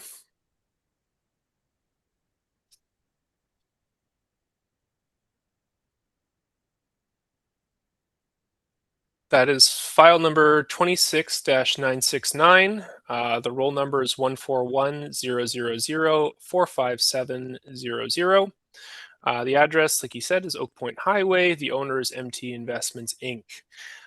This is a vacant commercial property zoned M1 for manufacturing light. It's quite a large property, a little over 118,000 square feet. And we have a 2027 assessed value of just under $1.3 million. Scrolling to page 2 of my brief, you can see we do have a sale on record here back to 2020, so a little over 5 years prior to the reference date for $742,000. You can see underneath that the photo of the site. So it is a bit of an oddly configured site, admittedly, running along Oak Point Highway there. And then it's got this rectangular parcel that kind of runs behind number 400. So My land sale comparables. I did a pretty good job staying in the same area here. There are quite a few sales out here, thankfully. So comparables 1 through 4, all M1, same as the subject property. Where our range here goes down to a low of about $5.50 a foot, and our high is about $11.60 a foot. Subject property is being assessed at $11 a foot, so that would put it towards the higher end of that range. Scrolling down to page 4, you can see my comparables map. Like I said, did a really good job staying along Oak Point Highway here. Lots of pretty strong comparables. Many of them aren't in perfect or ideal configurations either. So that is something to keep in mind. We're not comparing this subject to only perfect properties or something like that. And then beyond that, starting on page 5, I've got my sale comparable photos. Again, just a quick overhead view photo of each of the sale comparables so you can get an idea of what you're looking at. And then going down to the final page of my brief, I did a permit search and basically came up empty on this one. There doesn't seem to be much going on in terms of development. My understanding is well, as you can see based on the photo, they use it for parking for other adjoining parcels or other businesses, I assume. So yeah, that's the information I have on this 2027 assessed value 1.299. I forgot to mention, yeah, it works out to exactly $11 a foot. So that's where we're at, and I'm open to questions. Thank you. All right. Thank you. Mr. Nishi-Beckingham, would you like to ask questions of the assessor? Sure, just looking at comparable 1, your aerial photo looks like it has a large building on that. I guess that's, and some older buildings on that. Was that built prior to the sale, or? Let me double check for you. Looks like there's a new addition, but it looks like It looks some older new, buildings. so I'm thinking New it's after addition, the sale. Yeah, but there's looks like a bunch of older buildings as well. So sure. Let me see what it looked like just prior to the sale, if I can for you.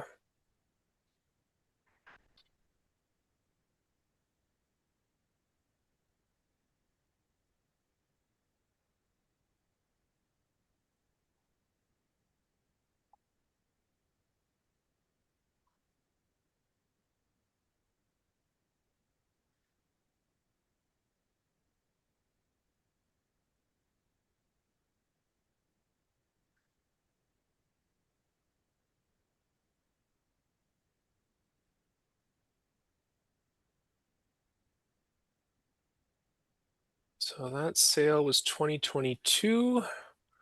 So if I want to go back prior to that.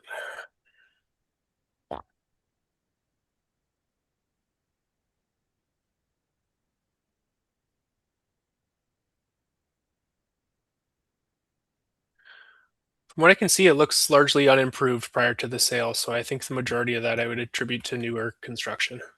okay. So it's the large, so comprised of 2 lots, a large square and a little triangle as well, right? Yes, it is. Yeah. Yes. Okay, that's good. And just looking at comparable number 3, was that purchased by the neighboring site? I didn't make a note of who the vendor and purchaser was. I'm not sure. Okay. I just looking at the photo, it looks like looks like an integrated site from the aerial photo, so that's why and I had the same question for number 4 as well. It very well could be. Okay. Yeah. Okay. No other questions then. Thank you very much. Mr. Marks, questions? No questions for you, thank you. Thank you. Ms. Penner, questions? Just on the original sale of the subject property, to me, it works out to about a 75% increase between the previous sale of the property and the current assessment. Would that all be attributable to market conditions or anything having been done to the subject? So I don't believe anything's really been done to the subject, so we would have to attribute that to market conditions. And again, one is a sale price and one is an assessment. Yeah, that's fair. That's all for me. Thank you. Thanks. Thank you very much. And I don't believe I have any further questions, so thank you very much. Mr. Nishi-Beckingham, would you like to walk us through your presentation, sir? Sure. So just looking at page 2 of the brief. It's a vacant site on Oak Point Highway. It's a vacant industrial zone M1. It's 2.7 acres. Just showing on page 3, we can get an idea that it's got quite the panhandle shape to it for its access off Eagle Drive there, which gives it quite a variance in shape. Page 4 just showing the where the area is located, and generally in Winnipeg. And then page 5 just tried to show it's basically used as parking for there. This is an integrated site because it is tied to the main warehouse site at the corner of Oak Point and Eagle Drive. They own both sites, and they have use it basically for truck parking. It was difficult to find sales. I only found the one sale on Wilkes Avenue there for as a 3-acre site at $476 an acre, which I didn't think was that comparable. I know you don't want to look at comparable assessments. I tried to do a benchmark with a comparable assessment across the highway there, but you're restricted to that.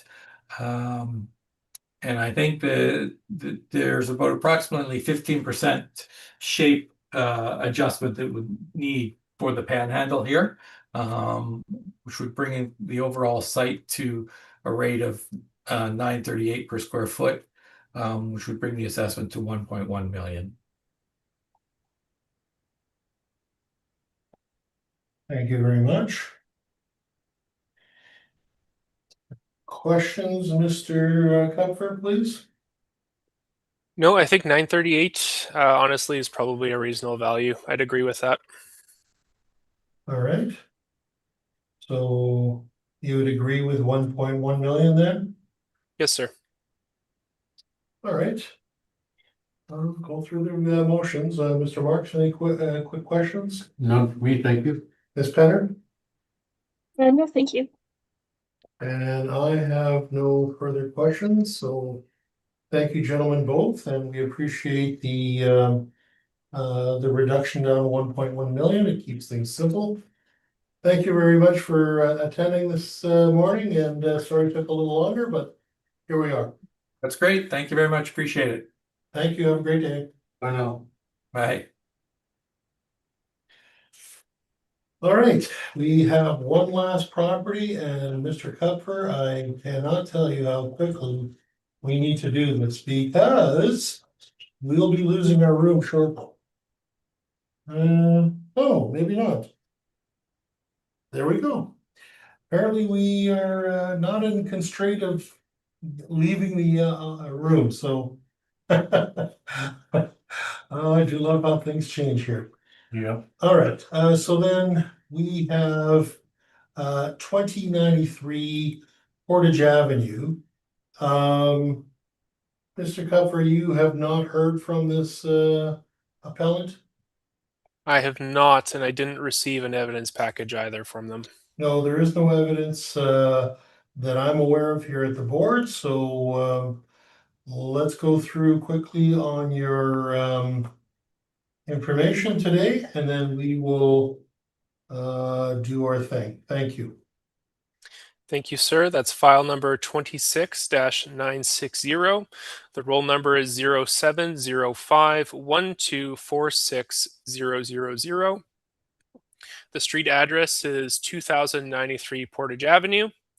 This is vacant commercial land, zone C2, just over 20,000 square feet. And we have an assessed value of $1,437,000. Pardon me, that I'm going to ask be confirmed today. This works out to $71.70 a foot. Thank you. Thank you very much. Question, Mr. Marks? No, thank you. And Ms. Penner, any questions at this time? No, thank you. And I think I just wanted you to repeat the overall square foot that you're using, the rate for the 1,437. was, $71.70. thank you. Those are my questions. Thank you very much. And your patience. Thank you. Thank you all. Have a good rest of your day. You too, you as well. Thank you very much. All right, we can go on camera. That would be great.